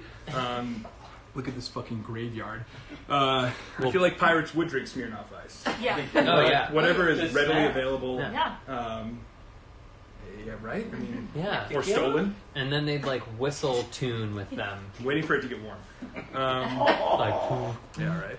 Exactly, right? But El Dorado, this is really inexpensive, really tasty rum. Next is 3/4 of an ounce of lime juice, right? And 3/4 of an ounce of our passion fruit syrup. yes, sir. So passion fruit syrup, and the recipe is available on Smuggler's Cove's website. Is you take passion fruit puree. Jesus, I can't do that sober. Passion fruit puree, and you make simple syrup with it as if the passion fruit was the water. So it seems like a lot. It seems really intense, but pure passion fruit puree, if it's good, is really really tart. If you've ever just like eaten a passion fruit, which it kind of looks like alien eggs. They're really weird fruits. They're like little purple guys, and you cut them open, and they have this sort of gelatinous seed cover that is gooey and sticky and weird, Slimy, like yeah. aloe. But it's really, really tart, but a delicious flavor. So what you might think is passion fruit is honestly the syrup. True passion fruit is really tart. So as Corey Starr, bartender at Three Dots, said, yeah, they grow on the side of the road in Hawaii, and somehow in the upper 48 states or whatever, it's like $5 per fruit. Yeah. Because they go bad so quick. So, long story about passion fruit puree, but this is the passion fruit syrup, 3/4 of an ounce into it like that. And then I'm going to reach behind me to my right and not to my left, because I think there is something waiting for me in the peripherals. And I'm going to add 1/4 ounce of Luxardo Maraschino cherry liqueur, which gives it a very distinct... What did George say the other day? Yeah, George. We had a friend who I made them a cocktail we're going to have later, but they described the flavor of this as nasally, which I thought was really accurate. If you've ever had this before, it's a very unique flavor, and normally when people say unique and they're trying to sell you on something, it means it tastes like shit, right? You know, Yeah, it's like yeah. this car is really, really unique. The gearbox is really, really unique, Yeah, which or means special. which means you're gonna bring the car in after 1,000 miles and be like, "What the fuck is wrong with this thing?" But this spirit is unique, but it's delicious, and it adds another depth of flavor. And we're using it especially in minute amounts. So we have our cocktail ready to go. We're gonna crush some more ice. Maybe I wanted to swizzle this because I wanted to use the fun tools again. Thanks, dude. But yeah, we want to crush ice, and then I'll show you why here.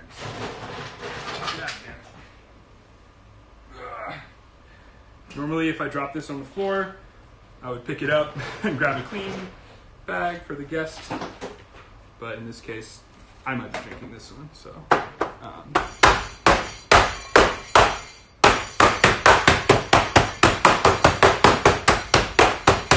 yeah, really romantic experience for you if you're at a bar on a date and they hand crush the ice. But honestly, you don't need like a powder. You kind of just want less than cubed, if you will. It's a good litmus test, though. Like, were they chill with the ice smashing, or did it totally throw them off? Yeah, that's true. If you talking about the date themselves? Yeah, the date. Right. Not me. I'm chill with it. Yeah, right. So, like I said, swizzling. We're slowly diluting, but we're not aerating. So, if you can, be very careful to not move the glass around. There we go. Because it's really easy to tip it over like that if you're not careful. And if you're using a bar spoon, you can totally do that. Or if you want to use a straw, that's cool too. We're going to keep going. And then I'll show you the dry float part of this equation. Cool. I love this tool. It's super fun. It's fun to have all the tools to make stuff, you know, if you have the proper materials. Okay, cool. So, like I said before, when swizzling or putting a float on anything, you want to put a straw into it first so that the guest drinks from the bottom of the cocktail, because we're going to float an extremely high-proof rum on the top of this. I'm going to do that in a second, but first I'm going to garnish this. So, I'm going to use pineapple leaves to garnish this. This is a really popular way that tiki bars garnish. So take 3 or 4, I'm using 4 in this case, really pretty pineapple leaves. You want green ones without any sort of blemishes. And if you want to, you can run your fingers up them once to get any dust or like dirt off of them. And put it in to the side of the cocktail like that. I kind of like to do a staggered formation, if you will. I've never really gone, we haven't done tiki drinks yet formally. That flower looks like shit. There we go. With a flower in there as well. And then any cocktail with passion fruit, I really like to garnish with orange. So I'm going to make what's called an orange horse's neck. And I think there's a peeler down here. It's in the cup right there. Love it. Thank you. This is also kind of a thing that takes a little practice, being able to peel an entire orange in one piece. It's a fun way, though, at this point. I will say that most people in the bar right now are looking... Most people at the bar at this point, at 3 dots, were looking at my hands and not saying anything and just being like, what's he doing? Did I drop another right? They're also like, why did that guy chug 3 Smirnoffs during his shift? Right. Yeah. This honestly is perfect. Just a peel is perfect. I got most of the orange peel though with 2 peels right here. So as we do with any peel, we express the top. I like to get it onto the pineapple leaves so that if you're drinking it, you can really smell the oils. And then roll it just like that, and it'll naturally kind of turn into a little flower. If you guys see that right there. And then you put it right into the cocktail like that. And then sometimes cocktails like this have what's called a swizzle stick, which is another, generally made by the bar. Here, let me turn it around so you guys can see it. This is what the cocktail is supposed to look like. When you put a swizzle stick in there, in case you don't, in case you're using a paper straw, but the swizzle stick moves the ice around a little bit so you can get every last drop of this cocktail. I know for a fact that this will be a little more tart than a normal Demerara dry float because the passion fruit syrup is kind of roadhouse, but it will be delicious. Who would like this one? James just walked in. You want this one? I'll try it. Yeah, fucking right, dude. Yeah. Wait, So- does it get the float? Oh, yeah, dude. How could I forget? Okay, so Well, you Yeah. had a Hold lot on, of James. stuff. James, we'll see if you still want this. yeah, exactly. What proof is that? This is 140 Fine. proof, but I'm only putting a half an ounce on. So the idea is, as this cocktail, just like Haley's Queen's Park Swizzle, which is gone, by the way, respect. As you drink this, the float of overproof rum sinks to the bottom and gives it a really, really nice, not only like, here's how I feel about overproof rum, is that it has such a bad rap because it's like what teenagers drink to get as absolutely hammered as possible. But this particular rum, the old-fashioned traditional dark, made from the tiki gods who are still alive right now, it has a really, really awesome, like almost butter flavor, and like a rich oakiness that the alcohol helps it permeate every single pore of the cocktail in not an overwhelming manner. That's a really nice way of putting it. This will also rock your socks, if we're speaking in World War II terms. Paul McGee sent me home Yeah, staggering for sure. Yeah. a few nights on OFT. So use with caution, but I'm literally using a half an ounce with this. This is not something you want to free pour onto the top. So I like to put it into the rose and just let it run over the top. I don't care if we make a mess because we're going to clean up later. That's okay. But there we go, the Demerara dry float for you, James. Here, cheers. Oh, the clap. Yeah, It's only for I tiki. deserve that one. It's 'cause tiki It's only drinks for are tiki. beautiful. It's the garnishing. Like it looks like a Nickelodeon drawing. Right? Yeah. This? Yeah, it looks like a illustration Like a of a SpongeBob? cocktail. The SpongeBob Yeah, drawing? Right? Here, let me know. Let me send that for you. Happy birthday. Oh my god, what is Oh, Oh, I wonder what it is. It's a spirit of life. Yeah. What does it look That looks like California's finest. Dude. James. See, why can't people ice me with these? Yeah! Dude, hell yeah. Speaking of Appreciate you, overproof, for real. Speaking of sayonara. Thank you, dude, for real. That's very, very kind of you. Yeah, man, fucking love the staff here. Like I said. Yes, is there a question? Yeah. Marissa. Oh shit, I lost. Yeah, Marissa and Yeah, Andy. she's wondering if you have a preference between Fortaleza and Yeho or Reposado, and Yeah. have it here. or Tapatio Reposado, or something maybe in the middle of Fortaleza Okay, Reposado. here's my question. Is there more than one over there? No. No. Okay, then I can handle He it. looked at it. I can handle it. I will happily drink this. And Marissa, I would say there's a significant difference between those. This will be 4, huh? Yeah. Or I barely drank any of this. Again. I only had a third. Again, I No, can tag dude, in if you need. Let me know. I can do it. So, like I said, for any of those who don't know, this is a tradition called icing people. It's a technique used generally in the upper Ohio region. Yeah, it's very Midwest. Oh no, it's across the United States. Is it across the United Oh, States? I think Okay. it's Midwest Oh, yeah. I know it's origination, a- though. it's Nope, happened on my 21st. So this has a big, I would call it factory floor terroir. It's got a factory floor terroir. I would say, how would you describe this? Tasting notes on the Smirnoff Ice. I'd say chalky. Chalk. Yeah. So you get that mineral. Yeah, it kind of coats the mouth with Mineral sugar. finish, Chalky. Syrupy again. Syrupy. Sure. in the Creamy. truest sense. Yeah. I would say I'm really struggling not to And then smile I would right say now. like full and thick.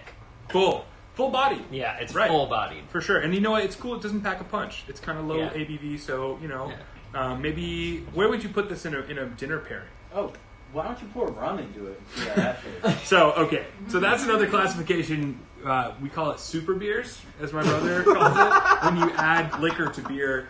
In this case, this is technically a beer. It is a malt liquor. That's true. Um, What if you add rum or vodka to it? Would You know it what? taste better? I could do that, but I really don't want to fuck with the technique and Yeah. the time that went With into the the energy and effort, the the staff. farmers. goes. The farmers that make But, this but really. a mass gen. Like so well in others, we right? could- That's what we've learned in the class. Could- Autumn, I thought you were on my team,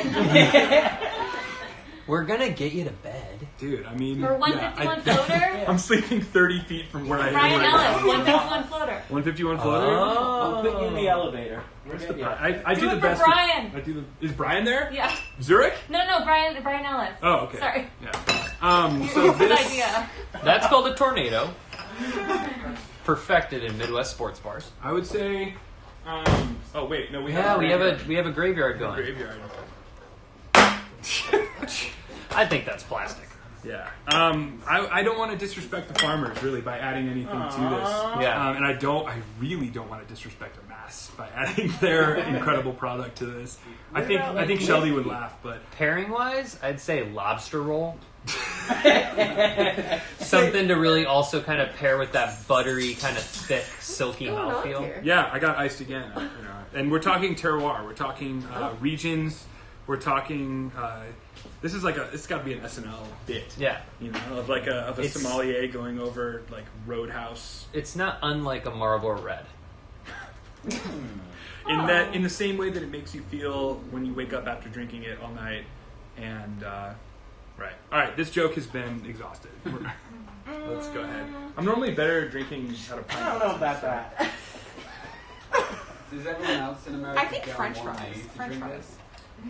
Everyone in Florida. Thanks, seems James. to get one. For those of you guys who couldn't hear, James is from England, and James said, "Doesn't everyone else in America get on one knee to drink this?" And he's right. Yes. You did do the first one. I did the first. I did But the not when first they two drink on it a out of knee. a pint I glass. did the first two on a But you knee. got called out. That's But been you know what? I've been- painstakingly polished. I've been called out by the foreigner in the room.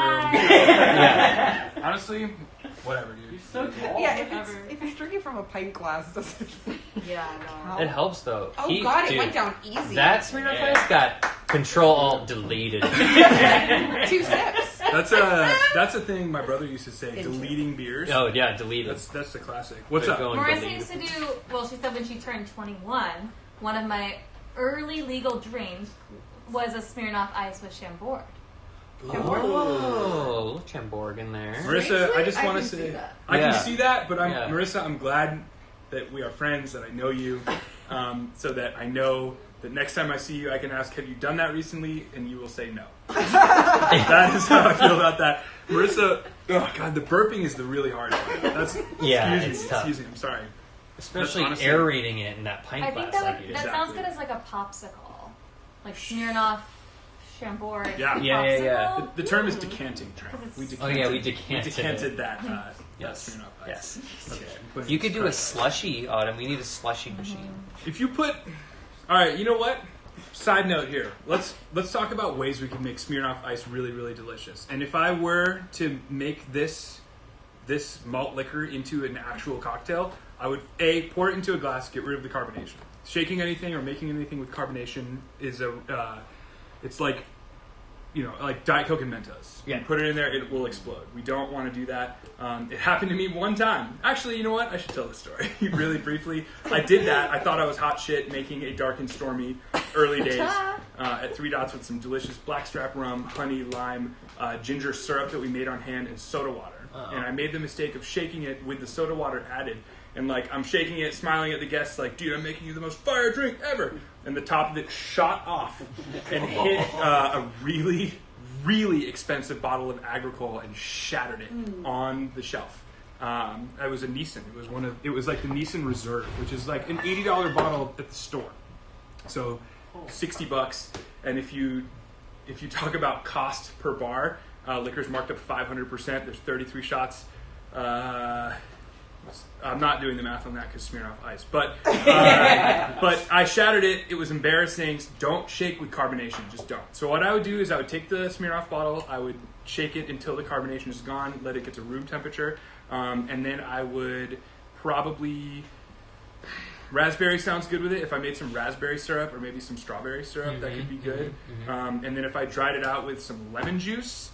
and then swizzled it into a tall tiki cocktail, put a floater of 151 on the top of it. Excuse me. Maybe passion fruit? Flavor. Maybe passion fruit? Honestly, here's the thing Yeah. about Smirnoff Ice. Passion fruit can hide anything. It doesn't taste awful. Like, I've had things that taste bad. Yeah. Like it's just lemonade. Just malt lemonade. Yeah. Malt lemonade with a heaping tablespoon of disrespect added to every single bottle. But that's how I would make a Smirnoff Ice. I mean, I think you love it. I mean, I would love to hear what you guys think would make Smirnoff Ice good, and I don't mean add Malort or add any other. Oh, yeah. Yeah, I left that bottle at home on That would purpose. be good. I left that shit on the shelf at home because 2 nights ago, these motherfuckers. I was grilling.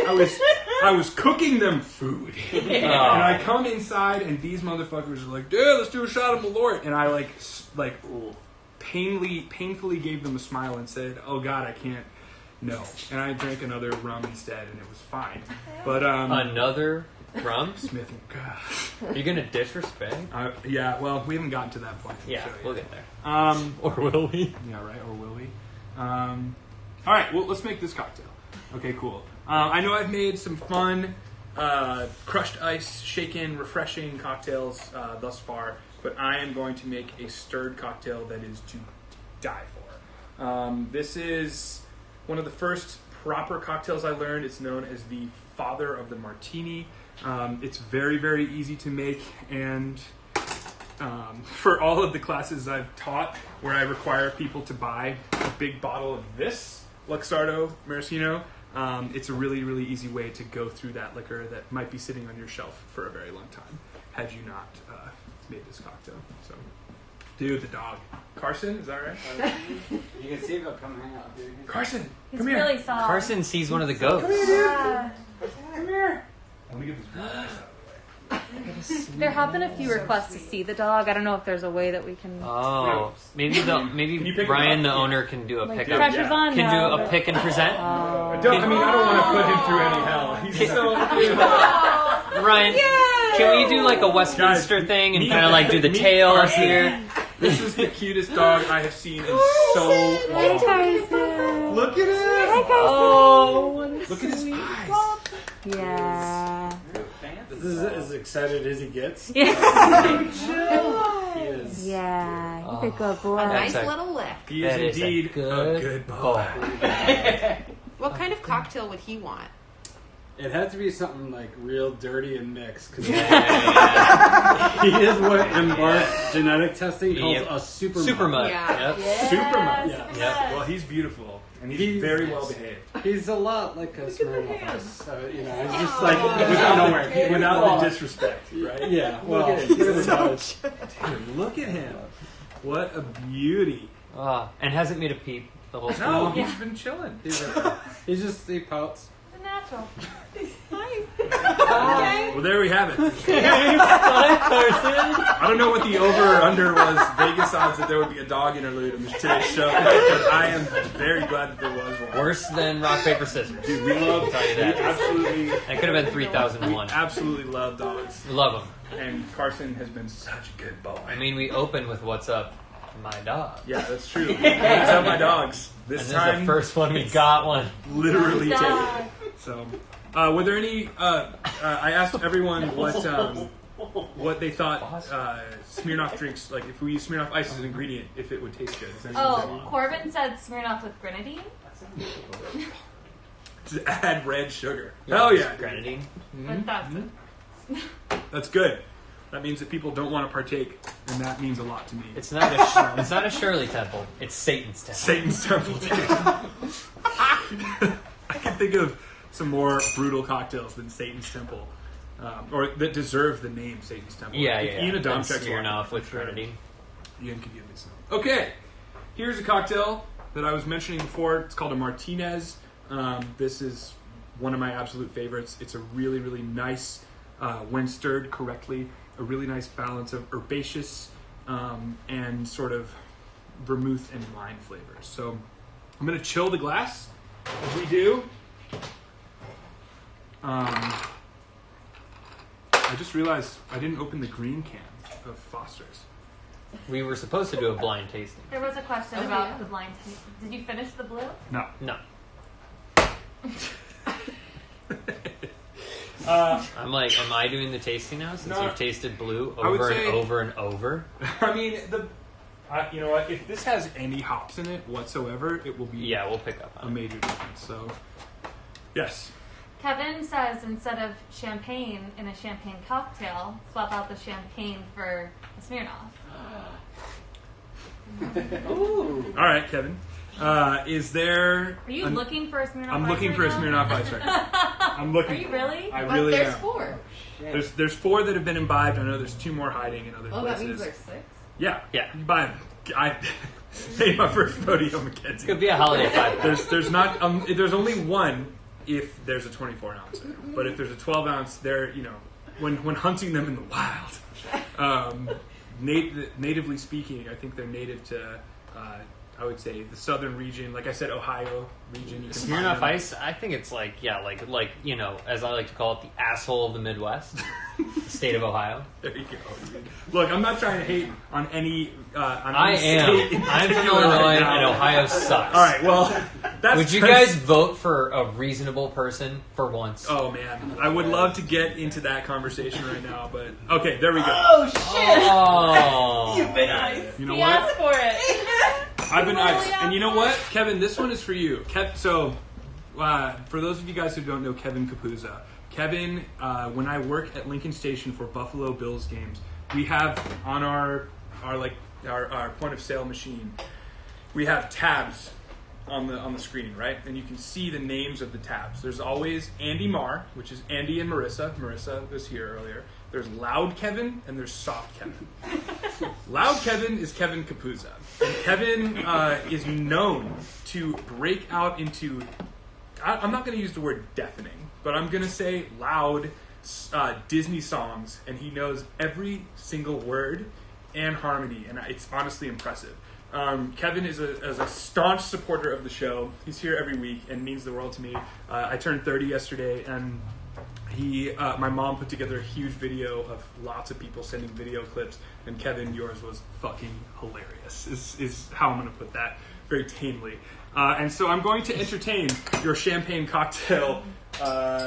What's the word I'm looking for? Suggestion. Let me grab these sugar cubes. Hang on.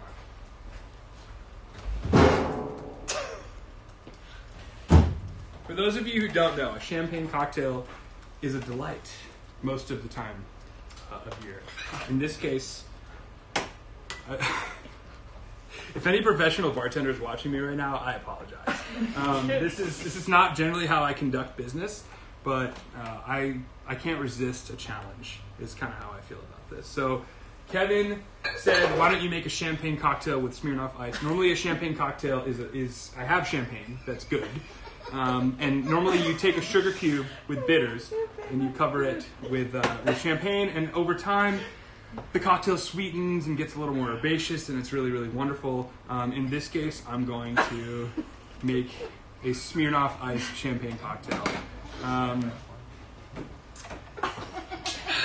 Is this called a Chernobyl 75? A Chernobyl 75. I'm feeling a lot of emotions right now. I would say 60% disappointment in myself as a bartender, but also 40% elation from knowing that I have perhaps achieved the impossible. What? Are you trying to ice me? Okay, No, I asked if you had found the other one, and she said he'd searched for it. I asked for it. I requested it. So, Kevin, this one's for you, dude. Thank you for being such a supporter of the show, donating week after week to nonprofits that it honestly means the world. Cheers for Kevin. Clapping for Kevin. This one is for you, since we haven't done the bloodbath yet, which I probably will never utter again on this show. That's another Lincoln Station classic. But this one's for you, bud. Here we go.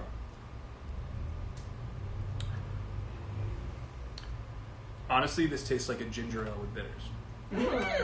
Here. Yeah. Prove it. That's really not that awful.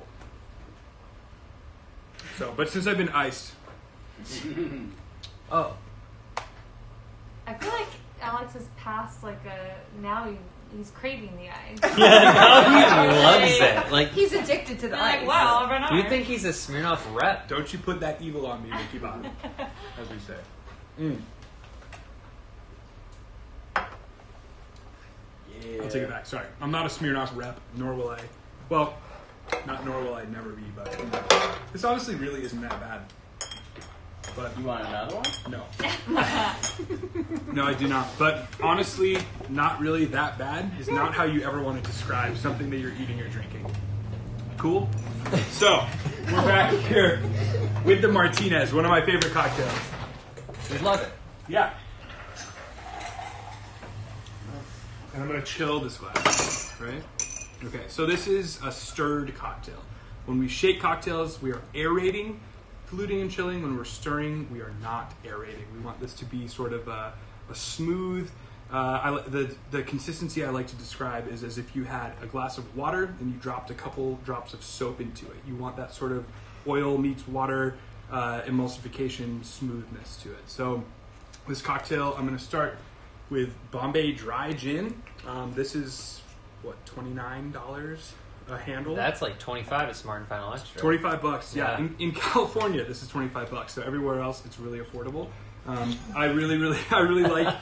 Honestly, I like using Bombay Dry. I don't really like Sapphire. No. Sapphire, they say, is vapor infused, which means they blast it through little, what sort of like atomizers, if you will. Like say you're sitting on a patio and the little misters are happening. Apparently, that's what they do with Sapphire.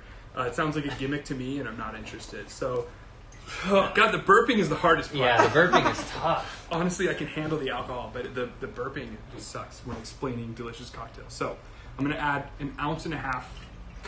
An ounce and a half of gin. What's so funny, guys? I'm loose-handed with the I bomb just have a with the, visualization. Or you think I'm going to drop the bottle? No. It's getting a little like... Me? No. I just had a visualization of You? No. you're like, those vaporizing things, and I'm like, yeah, let's say you're at Disney World with your family, and you're walking around the park and you're getting blasted by Bombay Sapphire. Like, in the Florida sun. Let's say you're getting destroyed. As they cook gin into your skin. Yeah, right? That sounds horrific.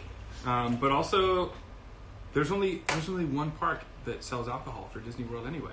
Well, there's hidden bars. No. Disneyland No, has... California Adventure sells alcohol. There's the Disneyland Tiki Bar. Does not. What's it called? The Tiki Bar? Trader There's a hidden Todd's? one. Yeah, there's like Trader a Todd's, speakeasy. right? Yeah. At Disneyland, there's a speakeasy. Yeah. Is it really? Yeah, Mike Foster can get you in there. You know what?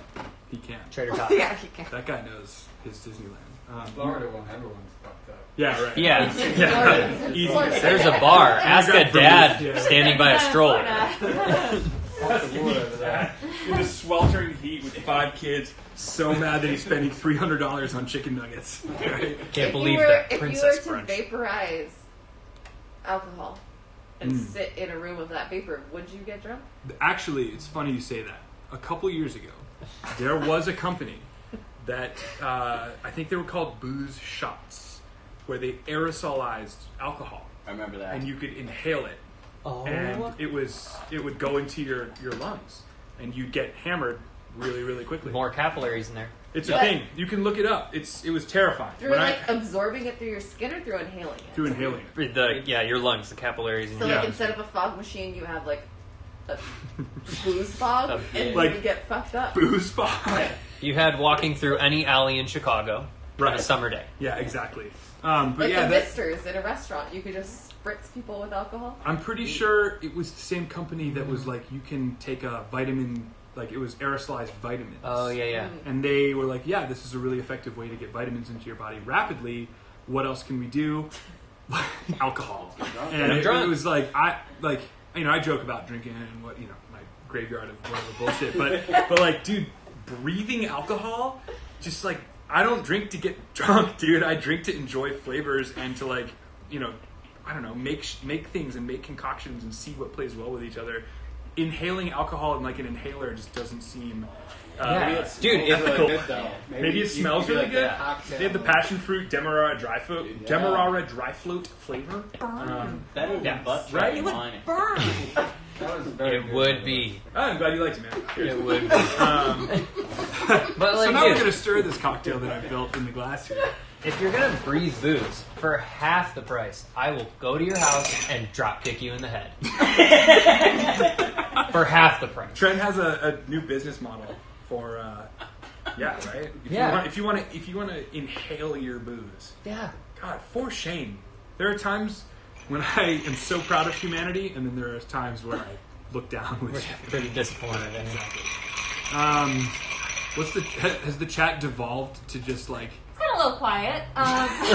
they're like, Alex needs to chill, right? But on the Disneyland topic, it's Trader Sam's. Trader Sam's. And I did Google it, and it's in Anaheim. It's in the resort of Disneyland. Anyone can get in from, anyone can get in, whole family, but then after 8 p.m. it's 21 and older. Yeah. Okay, so it's a family.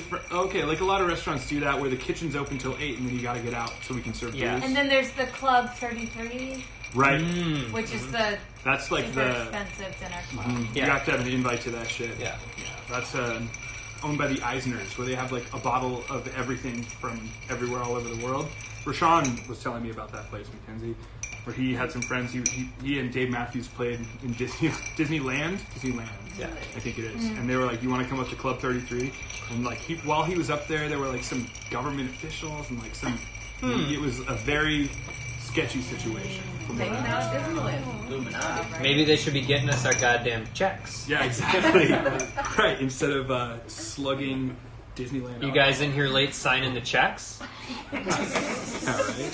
Meanwhile, there's venues closing all over Yeah. the country. Yeah. You guys in here doing some hard work Yeah. at Disneyland? Cool. I get it. Drink after work after you sign the checks all day.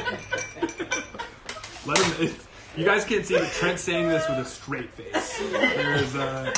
There's no quiver in his voice.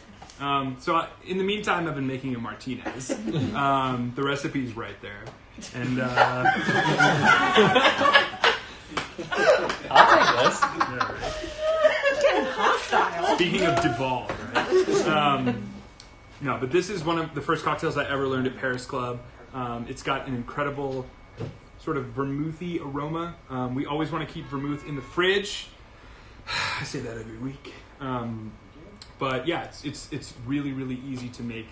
It has sort of a reminiscent of a gin martini because there's vermouth, but there's also that incredible Luxardo maraschino liqueur, which gives it, as George said so well, that nasally flavor. But it's a powerful, almost orange aroma, and what's so funny is it's garnished with an orange.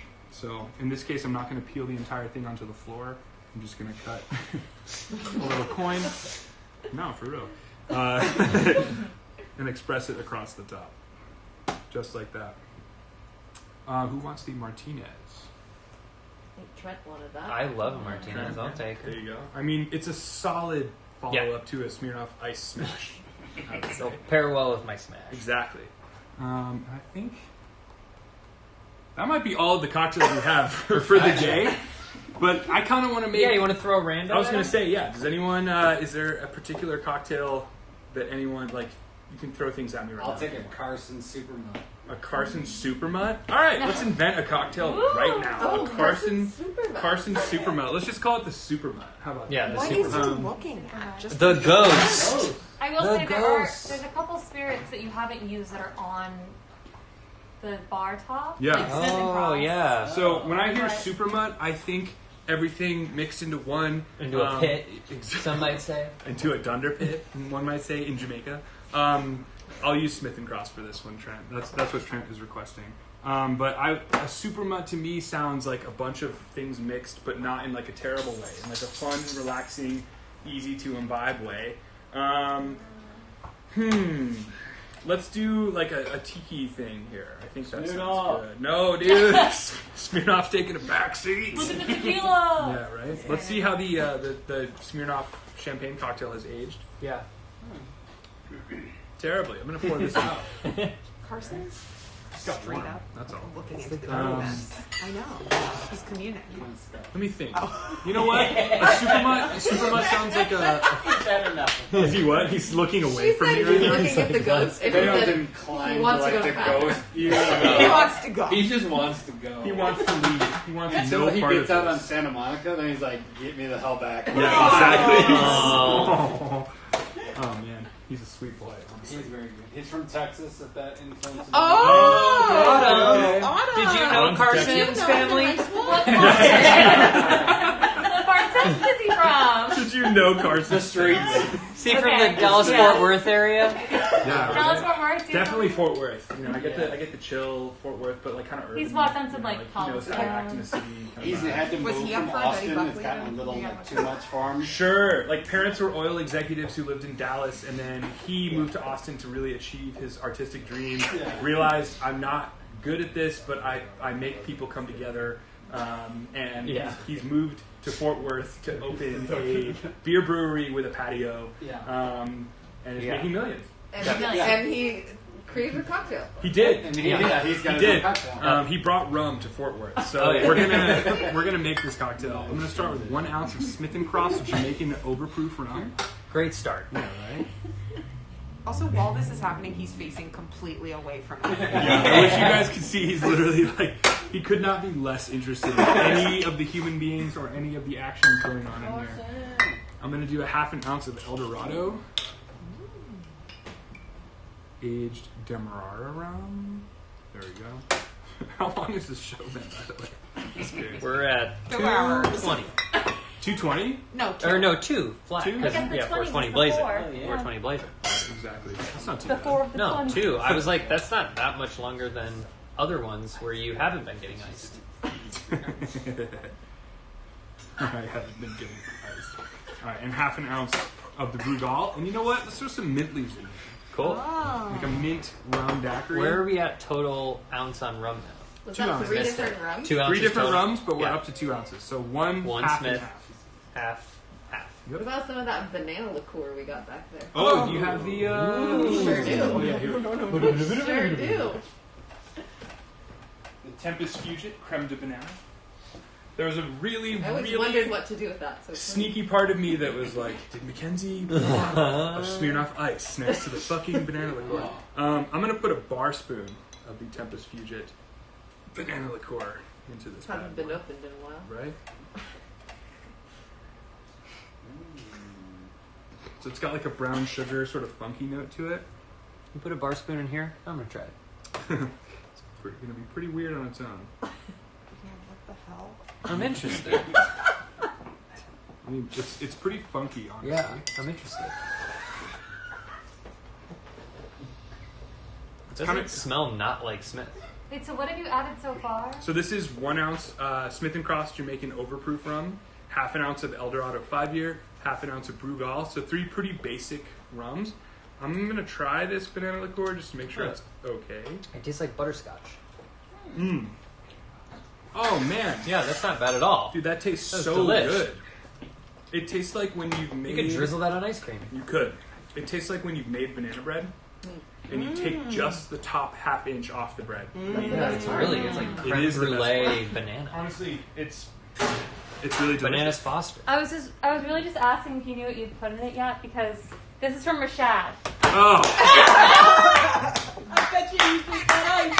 that's cool, Rashad. That's cool. It's all good. I can fucking handle it. Drink a 6er of Smirnoff Ice in 2 hours. That one got double labeled. Oh shit. Whoa! Wait, did you put this extra label on there? No, it was like that when I saw it. Yeah.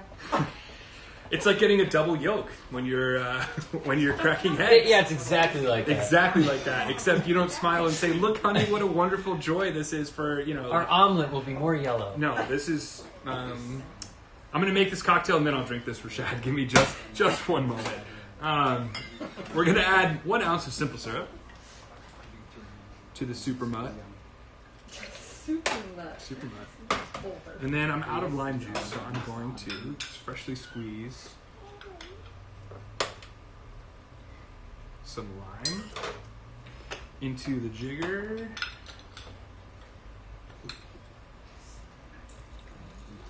These limes kind of suck. There we go. Oh, Rashad. Okay, so Rashad is a dear, dear friend of mine, incredible chef who lives in Chicago, owns a wildly successful restaurant called The Nile. Is this Rashad? It's Jesse. No. Jesse, it's way past his bedtime. What is it, 7 o'clock on the Yeah, East Coast? it's Yeah? no, on the East Coast it's 9. It's 9? 9:30. Oh, dude. 9:30. Whew. 9:20. No, this is way past my little brother's bedtime. He has no business being anywhere near a phone right now, especially after his Snowbank Bar experience. I can only imagine what kind of trouble he's getting into. Okay, we have our beginning, our middle, and our end, as we say when making tasty cocktails. Got my glassware ready. So, to recap, this is 1 ounce Smith & Cross Jamaican Overproof rum, half an ounce of Brugal Dominican aged rum, and half an ounce of Eldorado 5-year-old Demerara rum, 1 ounce of simple syrup, 6 mint leaves, a bar spoon of creme de banana from Tempest Fugit. Super mutt. Honestly, it This smells is gonna really good. Yeah, I get that banana liqueur is like. Can you put it in a couple little different glasses so we can taste yeah, it? let's do that. That's a good idea. And you know what? I'm going to top this with sparkling because I think that'll be tasty. Oh, here comes the super mud himself. Bring him in. We all know how much bringing dogs and cats into a show gets more viewership. I could post my life's work, like my literary life's work, which I won't write, but and it would get 1 like. But I post a beautiful photo of the super mutt, and I'll get 1,000 likes. Yeah, dude, dogs. Look at how chill he is. He's the best. It's kind of remarkable. Dude, why? He's 3 years old. Is he And really? he's that chill. He's Okay, okay. Yeah. Like Hold what? on. We're Oh God. Oh, Haley. Hi everyone. look at him. He's beautiful. You are He's the gorgeous. sweetest man. He's Yeah. wearing eyeliner and he's like very rocker. Yeah, smoky eye. Smoke. He's got a lot of smoke. Right. He used to have more ear hair, Ear hair. and then like see this is shorter than the left side. Oh yeah, yeah. And tell the It is. viewers how It old just he is. Fell off. We He's- did. He'll be 3 soon-ish. He's young. He's He just doesn't But like he's lived a people. million He's- lives. Same. He listens to a lot of Nirvana. Yeah, you're like, if you don't believe in reincarnation, Yeah. you've been treated. Do Yeah, not. right, exactly. Look at it, dude. Thank you, Ryan, for bringing your awesome dog in. Honestly, I'm getting really great vibey vibes from him. Oh, He's yeah. like, Yeah, dude. Alex, I feel safe. I look into his eyes and I feel, Alex, look at your life. Look at your choices. What are you doing? You know? And like, it's great. I'm making my friends drinks on my birthday. Here we go. Do you say that as you're surrounded by Smirnoff Ice and Foster's? You still haven't had the green. Yeah, we're gonna, after this, we'll do the blind taste test and then we should probably wrap it up. You won't go all night. Oh, I will. 24 hours stream. Go to OnlyFans after this. OnlyFans, Oh. exactly. What's he gonna stir with his dick? What'd you say? What are you gonna stir with your dick? Yeah, there we go. Yeah, we could ask my man on the 101 today that we drove past. Sure. We were driving here today and we saw a naked man on the 101. I thought he was wearing tan leggings, and I found out very quickly, upon a second look, that he was not wearing tan leggings. It's so much more What did- likely that he'll be naked than wearing tan leggings. What did Yeah. Autumn say? What's that? What did she say? Oh yeah, Autumn said, "Oh my God, penis!" And yeah, because his dong was everywhere. Dude. Was he in the middle of the road? No, he was on at least on the shoulder. Yeah, You know. But people were at least going slow, making sure he was okay. Or just looking? Yeah, rubber dicking. I mean, honestly, rubber dicking? Is that what you said? Wow. Honestly, I hope he's okay. Just in complete honesty. Oh, and some champagne. This is going to be like an old Cuban riff, if anything. That's all this is. Well, what if With you banana? smear no? Yeah, I know. That's Kevin was asking that too. If I use Smirnoff Top in it this with cocktail, Smirnoff. top it with Smirnoff. But Look, I don't like know, my friends. I feel Okay, I like you Carson- guys. Carson, I don't know. Carson, right? Sorry. Yeah. Superman? Yeah. Superman. I see Carson as a champagne kind of boy. Oh, yeah. Yeah, not Smirnoff. He had the fancy paws. Yeah. Oh, I keep burping. Or like a man with a globe bar. Yeah, indeed. Sure. Yeah. British Sorry, intelligence He yawned when I said that, so I must be right. showed general disinterest. All right, here we go. So Mackenzie, you asked for I a need to taste try of it. one of these. Right, exactly. So there's I've one been for wanting Mackenzie. to try Who else that wants one? banana liqueur and something for a very long time. Honestly, it's quite good. Tempest Fusion makes quality Oh, products. yeah, yeah. There's one. I feel like the owner of the dog. Right. Exactly. I feel like Ryan has to try this. And then, you want this one? No? Haley, you want this one? Trent, you want this? She says no. Sure. Unless... You other takers? This one might be worth it. I don't think. Want to try? I'm gonna wait down. Oh, are you going to give your dog the cocktail? Oh, he reached for it! He was. He reached for shade! Oh my god! I don't know how to feel about this ethically. It's your dog, I trust No you. drinking. Oh, he No, didn't no, drink he it, but just he did reached reach. out. He reached. No, No, he like He reached for it cheers. like a human. Okay. cheers! Look, Yeah! That you guys can't see, but that dog just like raised his paw and tapped the dog. Yep, every Right? time. Like he had a When we get posable dog, thumb. That's what he or she is gonna do. Yeah. Evolution. They're gonna tap the evolution. Yeah, dude. You don't teach them shake, you teach them cheers. Exactly. I'm good with my premium ale and lager. Is it? Oh, are you? Well, you haven't You gotta even. say how it tastes though. Yeah. We need a, Do we you a review. need a doubles partner? No, dude. All right. This is from Rashad. If I didn't drink this for the next 30 years of my life, Rashad would give me so much shit. Well, I have to tell you, he said he's sitting at the restaurant with Sonia, and we keep missing the Smirnoff icing, so we'll donate $100 to the KitchenAid Fund for one more ice. There you Wow. go. Sonia and Rashad. Sonia, if I were there, I would open you a Coors Light. Rashad, if I were there, I would open you a juicy IPA or make you a delicious old fashioned. Rashad loves old fashions. And you know what's so funny is I realized we were supposed to raffle shit off. I have.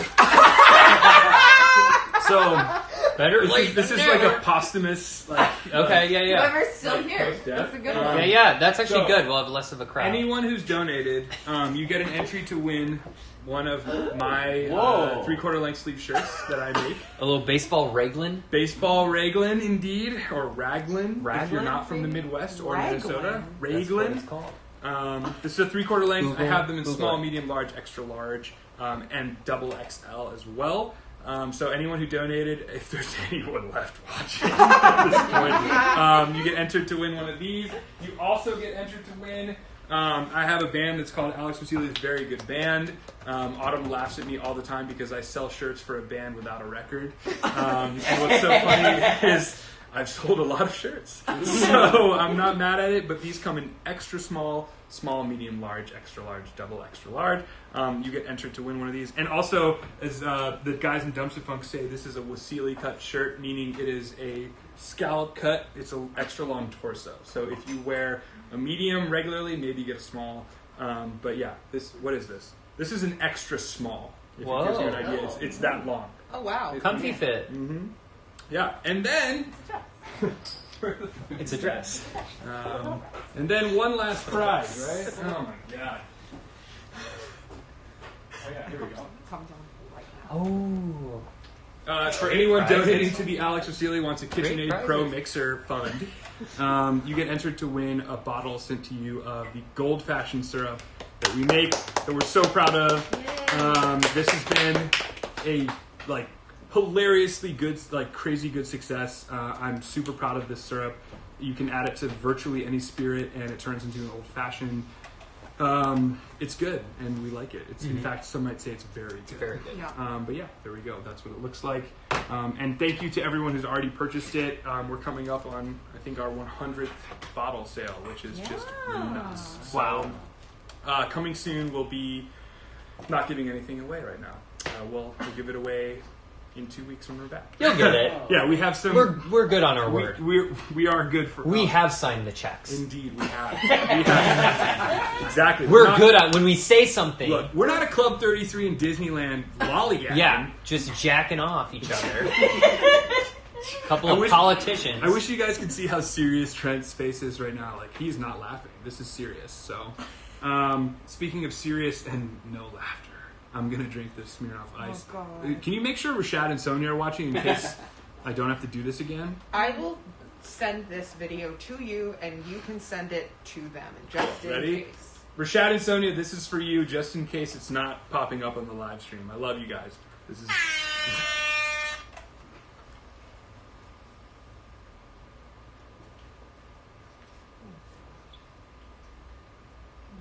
Delete. And just like that, an eerie silence took over the bar. You guys are clapping. It's like, what the fuck?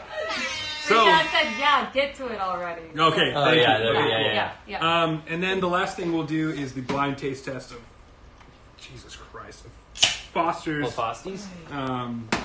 premium ale versus lager. Trent, this is for you. Oh, look at how dark that is! Wow, that is quite a. Wow. Wait, are you gonna tortoise shell them on me? And I'll... Yeah. Okay. Well, we know the darker Here, why don't you one. come back? I'm not here. gonna Come on look. back. Come on back. Look. This is the most Roadhouse show I think we'll ever have. Where's the Till hat? next birthday. I can. Oh, yeah. Yeah. Till my birthday? No. Oh, Yeah, whenever it's anyone's birthday, we could just have a total, Don't worry, disaster. mine's on 9/11. I have Oh, Your birthday's 9/11? Hell yeah. Really? Dude. That's easy to remember. You'll never forget. Okay.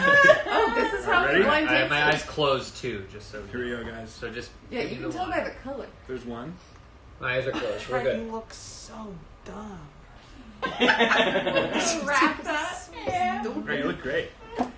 This is Especially with the smell. Okay. pure unbridled entertainment. That's one. You look like There's a one. SoundCloud rapper. This is from experience. All right, No there's two. comment. Ah. Number 2's blue. She's a little thinner. Sure. I'm asking just to, Yeah. Yeah, you're right. Yeah. You're right. Yeah. But I will say the premium. Can I get the premium again? We I'm have gonna open my eyes now. Wow. Yeah, the premium. Hardly. Glasses off. Hardly a difference. Really? Yeah. Like really hardly a difference. That's surprising. There's like it's a little more like nutty. There's like a small amount of malty difference, but I would hardly say that there's a Premium. difference. Right. To my hammered brother who's trying to FaceTime me in every 10 minutes, like, you know, this is the Good though. Foster's Challenge. This is all you got? Come on, kid. When you turn 30 in 2 years, I'm coming for your ass. I will fly your ass to Los Angeles. You heard it here first, and I will put you on the show and put your body through 6 Smirnoff ices. A Smirnoff ice smash, whatever He's the gonna hell. stay in the hotel and we're gonna hide them all over his room. Oh, no. yeah. That, you know what we're going to do? We're going to make him pay for a different hotel. And then we're going to pay the hotel to purchase Smirnoff ices and make him pay for the room service bill, including the service of hiding the Smirnoff ices. There you This go. is what we're going to do. Old Jesse. And I guess, honestly, that's all we have for you today. Yeah. It's not much, but we had it. Exactly. Those are all the cocktails. This was probably, for those of you joining us for the first time today, I apologize. But honestly, I had a great time. But also, no, we don't.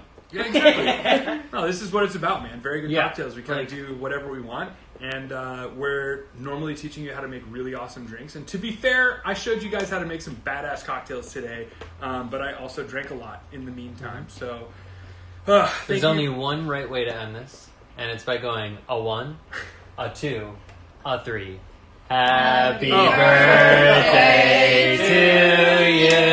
Oh my god. Happy birthday to you. Happy birthday, dear Alex. Happy birthday to you. Thank you guys No one took so much. Thank you all so much. Happy birthday! Dude, like I am constantly staggered by the generosity and love from all of my friends. You guys are the best, and I don't know what I'd do without you. Cheers to everyone who might be tuning in now. If you are now, I'm so sorry. Like I said, but honestly, thank you to everyone out there. Be the best version of yourself, and the whole world will be better. Cheers, y'all. Let's go.